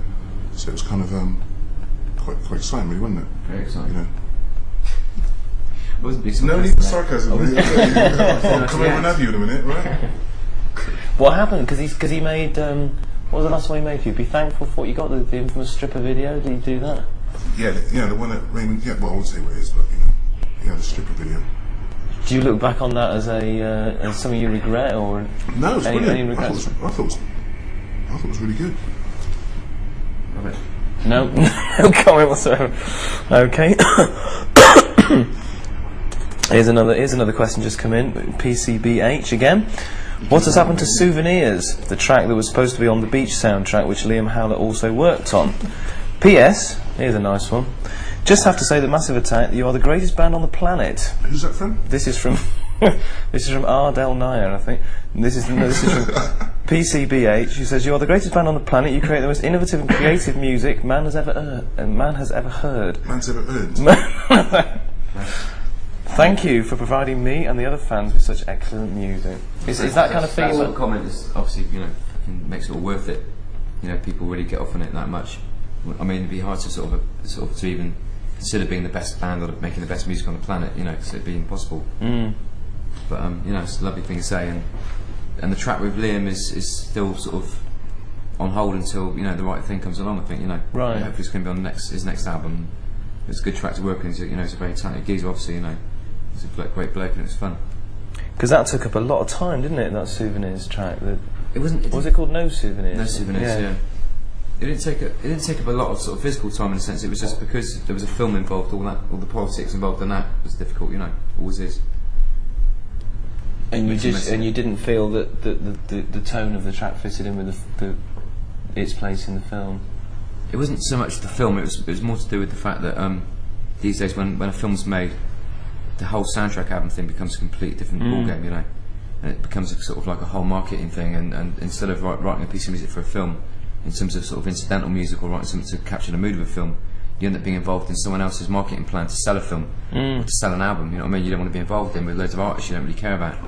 And so it was just a case we sort of felt we got pulled into something we weren't about, so sort of pulled away pretty quick. I mean, there is, you know, we talked about the sort of visual impact and the labels and the videos and stuff like that, and it's interesting that the artists that you've decided to bring onto your label are all, pardon me, people that there's a very sort of filmic feel to what they do as well. I mean, obviously Craig and Alpha as well are getting loads of soundtrack offers as well. I mean, do you think that's a coincidence, or? No, not a coincidence at all, really, is it? No, I think it's kind of deliberate thing. You know, we kind of choose bands who have their own sort of distinctive feel, or sort of a way of sort of putting their music across. You know, Alpha, Suna, you know, Craig and stuff like that. So, you know, it's not as though we pick sort of cheap bands, really. I hate that word, cheap bands, but you know, a lot of bands who have a lot of scope to them. You know. Is there a criteria that you'd say that they are a melancholic? Is there a reason why you'd look at a band and think that they're there for the label? No, not at all. I think about the label was we'd be so lucky to meet so many good people, and also a lot of good people in Bristol, very close to us. You know, sort of in around the studio and in the pub or whatever, and in the pub, quite literally. In fact, in the pub, yeah, like the studio. But it's just kind of, we always want to do that. I think, you know, the whole thing about starting off as like a sound system and playing other people's music is that you always have an understanding of other people's music. You know, as opposed to being very, it's not all selfish. When you're on your sort of level doing your own tracks, it's all about you and what you're doing. But also to be able to sort of appreciate other music, which is, you know, the most important thing as well. It meant that, you know, creating a label was obviously the next step for us, and we're just lucky enough to meet these people, and everyone we try and work with is very, has, like G said, has a very particular and idiosyncratic style, something which is very personal to them, the same way, and we can feel that they have the same kind of like connection to their music as we have, the same passion, you know. That's the most important thing, the passionate thing. Yeah, there was always an element of, you know, when we started doing the Massive Attack thing, that we had our own identity and our own thing going. It was quite strong. You know, we couldn't really sort of get, you know, the record company couldn't really interfere with what we were doing, because it was like, we knew exactly what we were going for.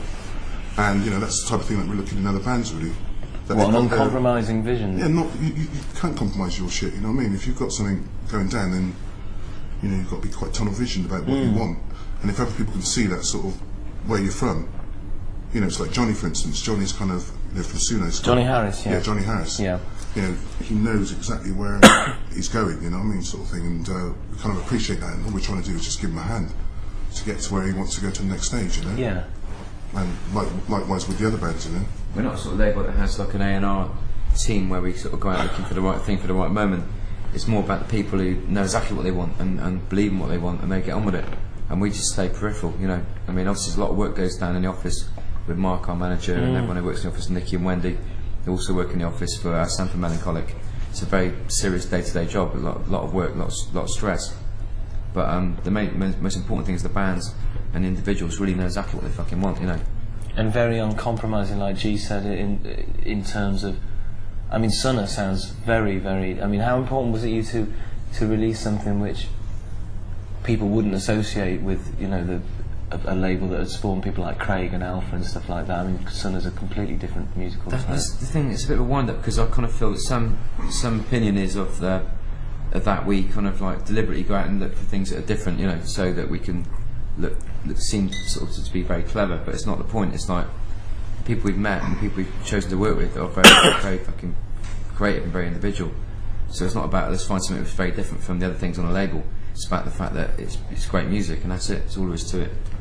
Yeah, I think we're kind of fortunate in the way that a lot of people actually, you know, realise that we're actually not, from the music that we make, and over the last 3 albums, I forgot how many albums we made. 3.5 albums. 3 years per album, yeah, 10 years. You know, you know, we haven't compromised either about how we sort of present our music, and the people that we've been involved with have realised that, and they've come to us, you know. So exactly, we've been able to sort of cherry pick quite a lot of good stuff, you know.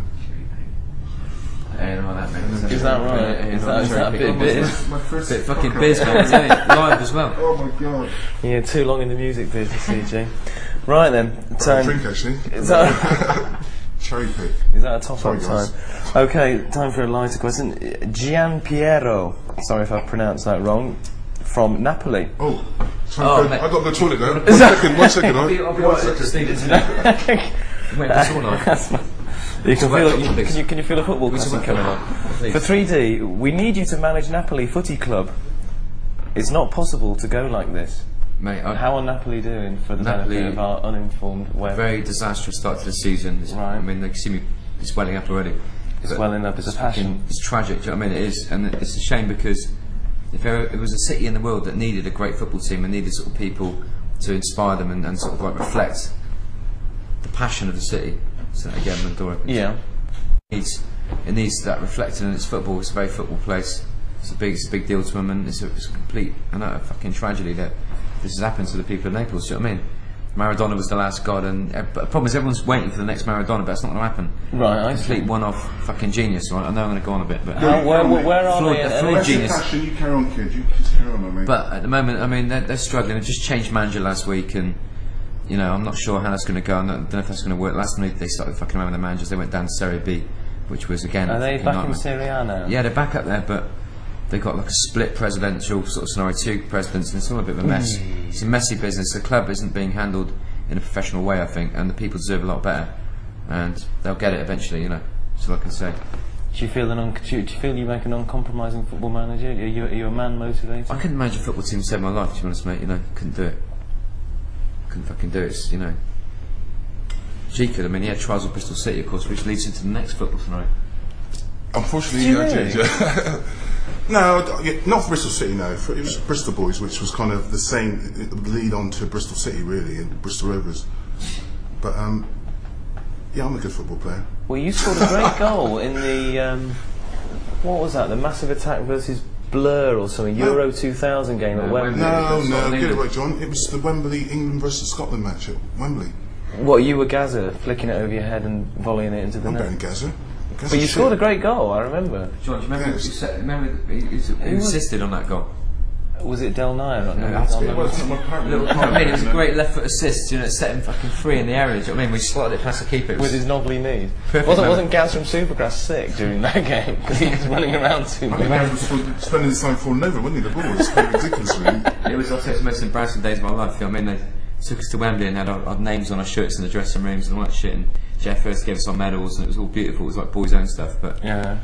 30 seconds into that match, you were dying. We were just fucking dead, all of us. Everyone's sort of like... It was the funniest thing you've ever seen on video. Oh, was there? Yeah, it was brilliant. I've actually got the video of it. When you see us playing football, it was kind of hilarious.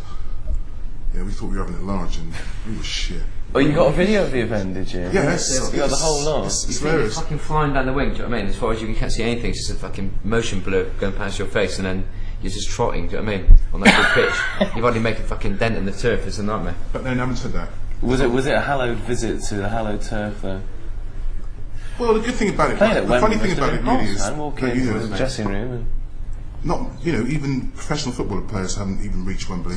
And the fact that we got the opportunity, the good thing about it, the fact that we got the opportunity, that we got the opportunity to play there, it's brilliant. You know what I mean? We didn't see it like... Blaggers. Disgraceful. Blaggers, alright? Absolutely. Top blaggers, mate. Absolutely. There's none better, I assure you. Right there. Pardon me. Alan Cook, come on down. Asked Massive Attack, is the artwork featured on the site going to be exhibited? Can you just explain what artwork we're talking about specifically? What's this with me? It's in its ropey form in the back room. Okay. It's well, to be honest, I mean, the old exhibition thing is a bit. It's not really the purpose of it. The thing is, it's about sort of visuals being sort of accessible and available in the sort of digital form. And I think when you do an exhibition, it becomes a different thing. You know, it becomes a very personal sort of moment. And this isn't a personal thing; it's about the band. So I don't really want to make it into an exhibition. Hopefully, some of the images we're going to blow up onto sort of big light boxes and have them at the sort of party we're doing, you know, in December with the sort of boys coming down to Bristol. But that'd be it for now. There's no big plans, to be honest. Do you want to say a bit about the party then, seeing as you mentioned it? It's going to be great. Yeah, there's well, every year we have this, you know, big party in Bristol, you know, and in fact, I'm not going to start advertising the club. There's a new club that's opening, and you know, you've got Liam and James. He's a resident DJ. No, I'm not at all. Are you playing there tomorrow night by any chance? Yeah. Start your residency. Yeah, that's it. Every other Saturday. Now, there's a new club opening in Bristol, and we're kind of doing a party there, really. And it's Liam, his good friend Dees, and James and stuff like that coming down. But there is quite a tradition of massive parties at Christmas, isn't there? Going back all the way back to the Wild Bunch, and the party that I went to at the Brunel Sheds at Christmas '86 or whatever it was with Jerry Dammers. Yeah. That was quite a bender, I seem to remember. But like you said, there's always been a tradition of us doing parties, you know. Parties on the Downs and sound systems and stuff like that. So are you going to be exhibiting some of the art at the party then? No, I think we should try and do some on the stage where the DJs are, make it sort of funky, but nothing more elaborate than that, really. Okay, cool. All right. That's a full stop. Okay, Stu Martin asked Massive Attack, any plans for more gigs in Bristol? I still haven't got over the Anson Rooms gig. Gigs ago, it was 4, wasn't it? 4 or 5? 4, I think. 4 gigs, yeah. 4 gigs in December '98. See you in Nanji's shop soon, I expect. I'm the tall guy with glasses who says hello to you in Surround St Andrews, if that means anything whatsoever. I love that guy. Who's he talking about? You think no? Cause I think both of us we're both looking around that. Me and G live on the same road. Can you believe it? Yeah. In the same city, which is quite bizarre, isn't it? And it was all is that a accidental. chance? Or is that like the Beatles in Help then? You all wanted to buy houses sort of next to each other so you could all sort of borrow pints of milk? Exactly. You Well, sound it right, mate. Dee's got about 2 or 3 houses in Bristol, actually, so... Yeah, I think I've got the same amount of properties you own in Bristol. It's like Monopoly, isn't it? Do you sort of club 4 houses together to get a big sort of red It's all old Kent Road, mate, in Whitechapel, so you can... So presumably Bristol gigs will be part of the tour. I mean, there's no actual plans for a tour of any sort till the album comes out. There's always that thing about you talking about Bristol. You know, we always spoiled documented about what we said about Bristol. That's kind of quite sad that sort of municipal city like Bristol that hasn't got that many places to play, you know. And it's really quite a sad sort of indictment on the city, on the place, really. That the fact that bands like Portishead, us, Ronnie, and that lot come from here, and there's just nothing to attract, you know, a bigger audience to. It's a fucking sad indictment on the way the city's set up culturally, you know. Well, you were forced to play for. Sorry, I'm saying the city it borrows a lot from its in terms of it being a sort of a city in inverted commas, from its kind of like its individuals, you know, and groups of people who make things happen. But there's a very sort of serious lack of communication between the artists, if you want to call it, of the city, the people of the city, and the council and the planners. And there's a major gap there, and it just leaves a real fucking void in the city and a big hole, you know. When you go to a lot of places like Dublin, in sort of like close to home, even Glasgow, London obviously is not, can't really include London being a capital city, being the centre of attention, but other cities in Europe, you know, Milan and Rome and fucking sort of like Paris, Berlin, there's a great sort of connection between the culture, the artists, the people and the city. It feels, when you walk into a city like that, when you go on tour for instance, being lucky enough to visit them, you can feel the place and you can feel the connection between the people in the city as an identity, whereas Bristol just seems to sort of rely on its past history, and that is it. It's a maritime port, and that's it. That's all we got going for ourselves, and there's no identity apart from that. And because of the sort of like the major sort of rise in student population, it's almost become like a beach town where everything dies when the students go home, and that's a real shame because Bristol had a real sort of proper identity years ago, had a real sort of feeling for itself, but that's been sort of drained out of it. And I think it's about time those communications were sort of open, the lines are open, and people sort of like discussing what the city needs as opposed to what the business needs, you know. Yeah, totally. Well, what do you think the city needs, G, to make it a more vibrant cultural place? You know, not meaning to be sort of clothed about what we're talking about, but you know, it's a city where we come from, and you know, we want to be proud of where we come from, and you know, for starters, they need to sort of readdress the fact that there's certain things that are putting Bristol on the map, you know, and they should actually sort of put a bit of money back into the arts and whatever, really, you know what I mean? Right, I see. Enhance what's going on. I mean, do you think the Bristol site is kind of sort of held back by its slavery heritage? And there's a famous stuff about you refusing to play at the Colston Hall because of Edward Colston's. Well, there's that slavery. element, yeah. But you know, I think to be honest, you know, getting down to brass tacks, you know, it's fucking sad, really. You know, that's the bottom line. You know, we're trying to campaign for something to, you know, a bigger place for bands to play and stuff like that, but you know, no one's listening. And like Dee's saying, you know, there should be more communication between the higher authorities and, you know, the people who are actually, you know, putting this place on the map. It's a simple thing. It's an international problem. It's about taxes. It's about how your money's spent. It's about, you know, what sort of say you have in your environment you live in. It's been there forever. It's never going to change. But there can be things done to sort of influence the way things work, and you know, environments for people to sort of like develop the things in the city which are good, do you know what I mean, that need to be done. I mean, you know, studio space, rehearsal space for live gigs, do you know what I mean, more money into art, visual art, theatre. I mean, everything's going on. There's obviously a lot of TV down there. There's the Watershed, there's the Armafini, there's Aardman Animation, there's bands, but they're all very isolated. They're all islands, do you know what I mean? They're very separate, you know. And every time something happens in the city, a new building opens, or whatever, it never seems to be that anyone had any communication, any idea of what was going to happen. It turns up, it appears, millions of pounds get spent, and people have to sort of decide after the event. It just seems ridiculous that communication isn't there. I mean, you've chosen to sort of carry on working in Bristol. You're obviously both from Bristol.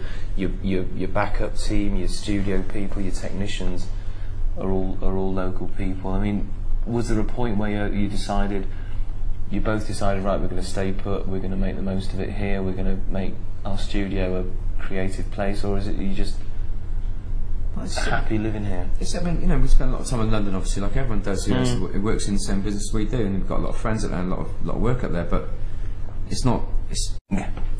Asked Massive Attack. There's a question just come in from Damon. Said, if you were stranded on a deserted island, not a desert island, deserted island, what 3 things would you want to have with you? Gee, I can tell one thing that you might want to have with you. Well, for starters, water, food, and a bit of spliff. I think water, food, and spliff. That's about it for me. You know what I mean? Food, clothes and shelter doesn't come into it. Water, clothes and spliff. Yeah, you know, if it's sunny enough, that's fine. Make a palm house. No, I think the choice is a bit limited for me, actually. I could never be deserted on an island without about 10 items, really. Those questions are really difficult because you take them really seriously. They're not meant to be taken seriously. No, I think a flippant answer might come in nicely. satellite TV, pornography. I don't know. Maybe those things might be useful on your own. I don't know. But obviously not. I You can should imagine say you sitting first. on a desert island watching porn on a big video. Why not, mate? On a plasma. Cool. You alright? Sorry? Anybody got any Rizla there? Please. Have a top up of that lovely Cristal while you're at it. Yeah, sure thing, yeah. Thank you very much. You don't ask. You don't It's the first get. time John's ever drunk Cristal, actually, as it happens. So Well, it is. I'm a very it's cheap. live on, I'm a very cheap kind of guy. Thank you very much. There you go, mate. All right, Foxy. Just come in. There's a question just come in from Foxy. Oh no, there's an even better one actually from Foxy. 3D mentioned that he was listening to different genres of music before while recording. What were some of those albums, and did any of them serve as inspiration for anything on the new record? There's a lot of albums, a lot of old second-hand albums, and I'm not even going to try and name them because I can't remember. Okay, cool. Can? Oh, can. Everyone uses can these days. Okay, here's one for G. Bex has just got a typed question in. Bex asked Massive Attack, sitting in anticipation of Daddy G's DJ set in Belfast on Saturday. When you played that? When was that? When was I playing in Belfast? Anyway, moving swiftly on. I was just wondering, would either of you rather work as solo artists, or is Massive Attack the way of the future for you both? That's a really good question, actually. We can reveal now and there what do you actually what hate the each intentions other are. and you love You actually love each other right now. I don't really know, really. I think there's a lot of things that, you know, maybe that we cover in the studio that we might just leave alone because, you know, we're trying to sort of interact. You know what I mean? So Yeah. I think maybe, I don't know, who knows in the future, you know, like what could happen. It's no, I mean, I mean, the thing is, when you're sort of getting on and you're sort of like happy in what you're doing, there's loads of room for sort of like doing your own thing and being comfortable with that. There's no competition. It's just, you know, we're comfortable with each other, what we're doing, so we can do other things, and it's not a problem. You know, it's not a competitive thing at all. It's camaraderie, and it means you've got space to do what you want to do, to sort of like move in other directions. But we both know that we've got each other's sort of like feelings in our hearts. Do you know what I mean? So we will work together, and we'll try not to sort of piss each other off and fuck each other up. Do you know what I mean? And the fact is, you know, we've been working together for like 17 years now, Really? which is kind of quite a long time. So Can you remember the first time you two met then? Or was it lost in a smoky haze in the dugout? no, not at all. No, because like, all that illusion about massive smoking loads of spliffs and all that isn't. Oh, it's quite- just nonsense, It's isn't it, nonsense, really? really. You know, the only person. Well, I kind of smoke. I smoke for the band, and it's always been like Well, you're that. smoking for two, really, aren't I you? smoke for 5. My parents give me grief forever because of his habits. Do you know what I mean? It's not about that at all, you know. But you know, we've got a good understanding. You know, we have our ups and downs, and you know, Like a we love marriage, each other, we isn't hate it, each really? other, and you know. But that's kind of the exciting thing about working together, really. You know, it's not bullshit because you know, we do get off on working together. Still, you know, after all those times, so there's still something, you know, in essence that's still there with Massive. Cool. I think, to be honest, we're the most humble of the whole bunch, really. So we've two humble ones have always stuck together, really. I mean, the Wild Bunch, you know, because it's been a long sort of rocky process from like the Wild Bunch involved with Miles and Nelly and Mushroom and all that to where we are now. So, you know, it's all. I mean, there's been I mean, for a film, it would have a huge cast, wouldn't it? Yeah, certainly. The whole but, you know, malarkey. Nelly on his yachts, fanning around with Madonna. but like, you know, I think the two principal members are still. You know, I think the talent's still. Who there. would play you in a film of Massive Attack, though, G? Who would be man enough to take that on? Okay, moving on to the purely obscure. Azul has typed in a question. I recently listened to the new track Nature of Threat. I've been I hated it. You hated it? No, and they hated it. Oh, well, let's have a look. I've been listening to your music for a very long time and saw the many changes. This song is even darker than Mezzanine. Will you still stay true to the beautiful vocal pieces that I adore your music for? Will there be featured female vocalists on your future records? I think you've kind of answered that already, haven't you? Yeah, I mean that track, to be honest, was very sort of rushed. It's a track we worked on for a different project which didn't happen, and we sort of like put with the Mark Quinn project, and we just threw a vocal down very quickly, just sort of like just for laugh really, to make it sort of complete sketch in a way. It's an unfinished piece of music. It's a bit of fun, nothing more. Shouldn't be taken seriously, to be honest. We've got an idea maybe on this album that we might do the album, might be 10 tracks long, but over the sort of following year after that, you might be able to sort of like download tracks that belong to the album. I see. 4 or 5 extra tracks, so the album will be incomplete. I think every album should have a set of dotted lines afterwards, because you're never really happy with the way it ends, like I said before. So maybe the tracks you're not completely sort of convinced with at one moment, 2-3 months later you might want to finish, and you add that to the album in your head. So why not let everyone else hear it in the same way? It's kind of a good thing really to sort of lay down a sort of blueprint of, you know, maybe of a direction that you might be going in, and you know, with us there's so many different infinite directions. That is just one sort of vibe that Dee sort of put down on the track. So you know, it's nice to get something down, and it was kind of, you know, like Dee's saying, it's kind of rough, but you know, it's, you know. Has this been released then, or where, how do they hear this track? This is the one where you can download. Oh, I downloadable. See. Okay. I mean, you've always sort of embraced, you know, you've always had the whole gadget thing going on, and your flat is full of, you know, nonsense, plastic rubbish from Japan and all sorts of bits and bobs, and rubbish. Not rubbish, toys and gadgets and it's never rubbish. And bits and bobs, I should say. I never washed this. It's gonna stay there. Fucking sleeves on that. I'm just saying you don't have to wash your clothes; they wash themselves. But is the sticker part of the that's outfit, actually wrong, or is that on you? That's actually a label I can get off with a pair of scissors without breaking the material. But you know, I actually quite like the look now. Yeah, it's all right. Crone on my sleeve. That's I've completely forgotten what I was talking about then. Next question. Right. How and why did you link up with the Red Cross, asks Alan Cook. Question just come in.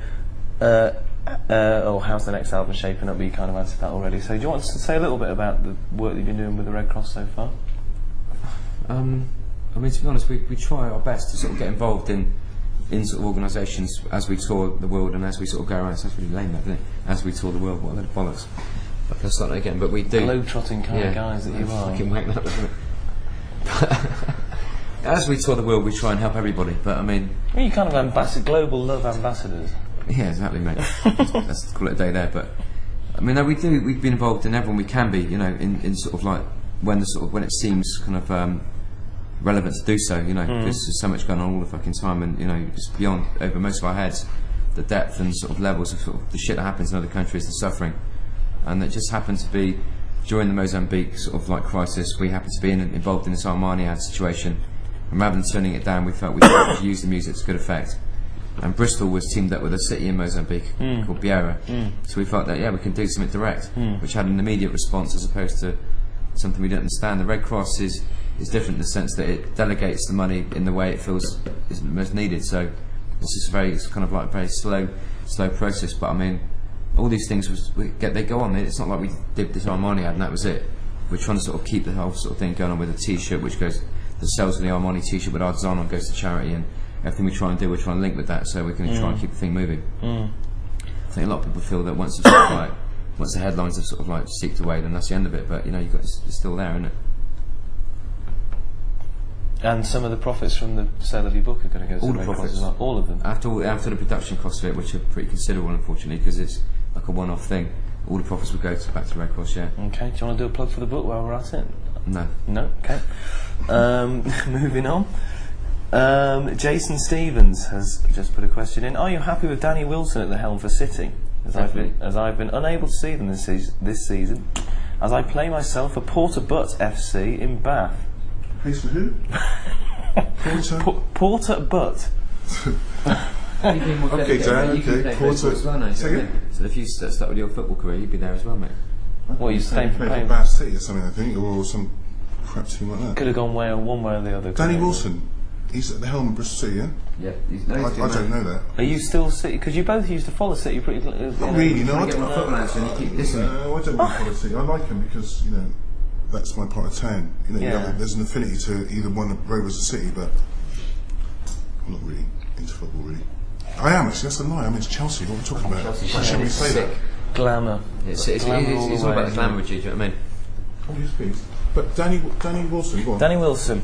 Where do you stand on the Danny Wilson controversy? Great manager, and it's great that they gave him a chance, you know, and they gave him a chance to sort of like, you know, sort of work slowly. Had a bad start to the season, didn't panic, and it's great that that he's stuck with the kids from last year that sort of come in like Tony Pulis did the season before and just fucking buy a load of old donkeys and try and sort of get them to work to his fucking methods, which is crap, and we all suffered greatly for that, and he just did it properly, you know. Doesn't he live there? He's into Luton. Yeah, well, he's into. Actually, he's a Nottingham. I've got to give him credit. He's a Nottingham Forest fan. Right, I see. But it was a bit embarrassing. 3-0 up, you know. It was like didn't know what to do with yourself, you know. It's like fucking, I was loving it, but you know, squirming around my chicken Kiev. Didn't you sponsor a game? Didn't Massive Attack have their own box at Bristol City? We sponsored a couple of games actually. Right. First game of the season, which was a couple of seasons ago, and won last season. Right. But like DC, I didn't turn up. Disgraceful. Habitual non-appearance. Right, I've just got time for a couple more if we can. Going back to PCBH, another question from him or her. What bass pedal effect, this is getting very anal, was used on Angel? It sounds amazing. I'm sure it's a fuzz one, but not definite. Is it? I don't know what he means. Is it on the bass line though, or sort of like the kick drum, or what? Well, it just says bass effect pedal. It's a bass pedal effect. It probably wasn't a bass pedal that did it actually. I think we had such a great. It actually came from a busy keyboard. track, isn't it? It came from a keyboard, the bass line itself, and Right. it took a little bit of overdrive to give it sort of like some sort of body, because it was obviously bass sub, and it's quite. It's always been a difficult track to sort of mix because it's got a sub quality, and you can't, in certain sort of respects, you can't hear the bass line itself. So you're all struggling to make definition out of it, you know. Okay. Any memories on this? Thank God for that one. Anything to add to the bass pedal controversy on Angel? I was too stoned at the time to notice what was going on with the bass pedal, really, to be honest. Alright. Another question just come in. We've just got a couple more minutes to go. Let's try and fit as many of these in as we can. James Johnson has asked, of the remixes you've done of other artists, which is your favourite? And what is your favourite of the remixes you've done of your own work? Well, to be honest, I kind of think, you know, what we did with Mad Professor, that was kind of a quite progressive thing. We've always been into dub music, and to make... What was that, the No Protection? Yeah, No Protection Yeah. on, to make a whole album, you know, a dub album, which was, you know, our ambition was really good, getting to that stage, you know. Okay. And the fact that, you know, we've always loved Professor, and stuff, you know, so... I personally would say that, you know, No Protection... No Protection? The concept of what we did with No Protection was kind of, you know, quite forward, really. Do you have other people It's mixed not your forward, it's work? like I can't retrospect, really, remember. to be honest. Yeah, a lot of people mixed our work. I mean, last album was Manic Street Preachers, Blur, and Primal Scream, and they're all pretty cool mixes. Do you get precious about that kind of stuff? Or? No. Have we got time for one more question? Yeah, okay. We've got time for 10 more questions. Have we? We're You just stay there, right? We've got time for 10 more questions. Can I just say that your mix of Nusrat Fateh Ali Khan Well, I was about to Rush get to that, was actually, like- was... Yeah, it was probably one of the most It was a exciting mix. mixes. Yeah. Yeah, it's great. It's such a difficult track to mix because, you know, the language barrier and the fact he was such sort of like a great artist in his field. Do you know what I mean? And we didn't know much about him, to be honest. But we obviously knew that we didn't want to dishonour the track at all in any way because it meant a lot to the people who love him. So it was quite a difficult track to really get our heads around. But we just found a Very direction heavy for it. track, wasn't it? Yeah, it's beautiful. It still is a great track. It still works now, which is what it's all about. It's difficult to make a remix feel like a real track. You know, often you find yourself working with small parameters, and that one was kind of cool, wasn't it? Yeah, it's brilliant. Okay. Here's a D classic. What do you think of the state of music today, especially in terms of commercialism and super dominance of an oligarchical few? It's shite at the moment. Everyone knows it's shite at the moment, and we got ourselves to blame for it because we entertain the media at the moment. It's all about sort of like it's all about immediacy and 5 minutes of fame and all that stuff, and that's cool in one way. I mean, it's quite amusing, you know. It's very Andy Wolf fucking hole, you know. But the quality of music is just appalling at the moment. It's not even. We wouldn't even consider putting a record out right now. There'd be no point in putting a single out. And I really admire Radiohead for doing what they did. We did it with the same with Protection. We didn't put a single out first, and they didn't put any singles out, which is cool, you know, because there's no point. It's just crap. G, are you down our price every day buying the top 30? To be honest, I'm quite the opposite to DH. I love it. I love all this shit. You love pop music? Yeah, because it makes a real good backdrop for what we're going to come out with next. You know, because it's all shit at the moment, so hopefully when we come out with something... Whatever you do will be better than what's going on. Yeah, we might be shit, but we're better than that shit. Oh shit, it really is. It's a good way to work, isn't it? It's awful, it really is. Pop music's awful at the moment. You know, it's just sad. Is there any pop music? Are you a Steps fan or Bewitched? Wobbling Your Trossachs? Come on, John. You know, seriously, it's not even worth going into it. I don't they fucking mind what they're doing because it has a purpose, obviously, and people are into it, and you can't argue with that at the end of the day. But it does kind of like sort of make people happy, make some people happy. But it's like Prozac, isn't it? Exactly, but it fucking works, Musical isn't it? Prozac. But the thing is, when those artists take themselves seriously and sort of after sort of like an album or two, they start sort of growing their hair, going, you know, I was in Paris the other day jamming a track, and you know, I really was busking, and I fucking got the song. What are we talking about? Fucking any cunt, I don't know. At the end of the day, I mean, it's just when they take themselves seriously, that's when I find it too much to bear. That's when it really hurts. What you want to be? What they when they want to be thought of as artists? Then it's frightening, that, isn't it? I mean, celebrity's so cheap now. I mean, to me, there's no such thing as stars. I mean, the only thing that are there are heroes and artists. You know, the only people who really matter. And if you're going to aspire to looking up to heroes people, and artists, and football players, absolutely. I think, is that time up? Have we gone? Yep. No, it's not. No? No, carry on. Right, we'll carry on. The new tunes, Andy has asked a question. The new tunes, will you be continuing on a more dark tip? Because you guys do summer really well. I hate all that dark tip. It's not really about dark tip at all. It's you don't find me as dark, sort of... it's so negative, that dark shit, you know. I think really, to be honest, it's more a case that we're just kind of digging into, you know, things that we've always been into. So from album to album, if it changes, it's only the fact that we've actually grew up with all these influences that we're actually bringing them on board, really.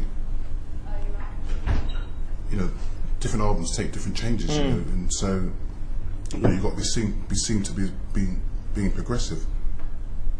Yeah.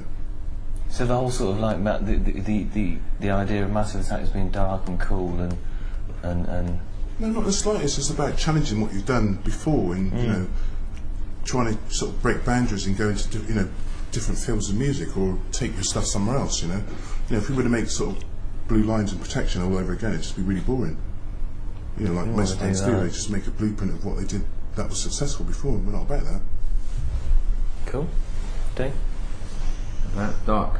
Yes. I agree with what G had said. It's not dark.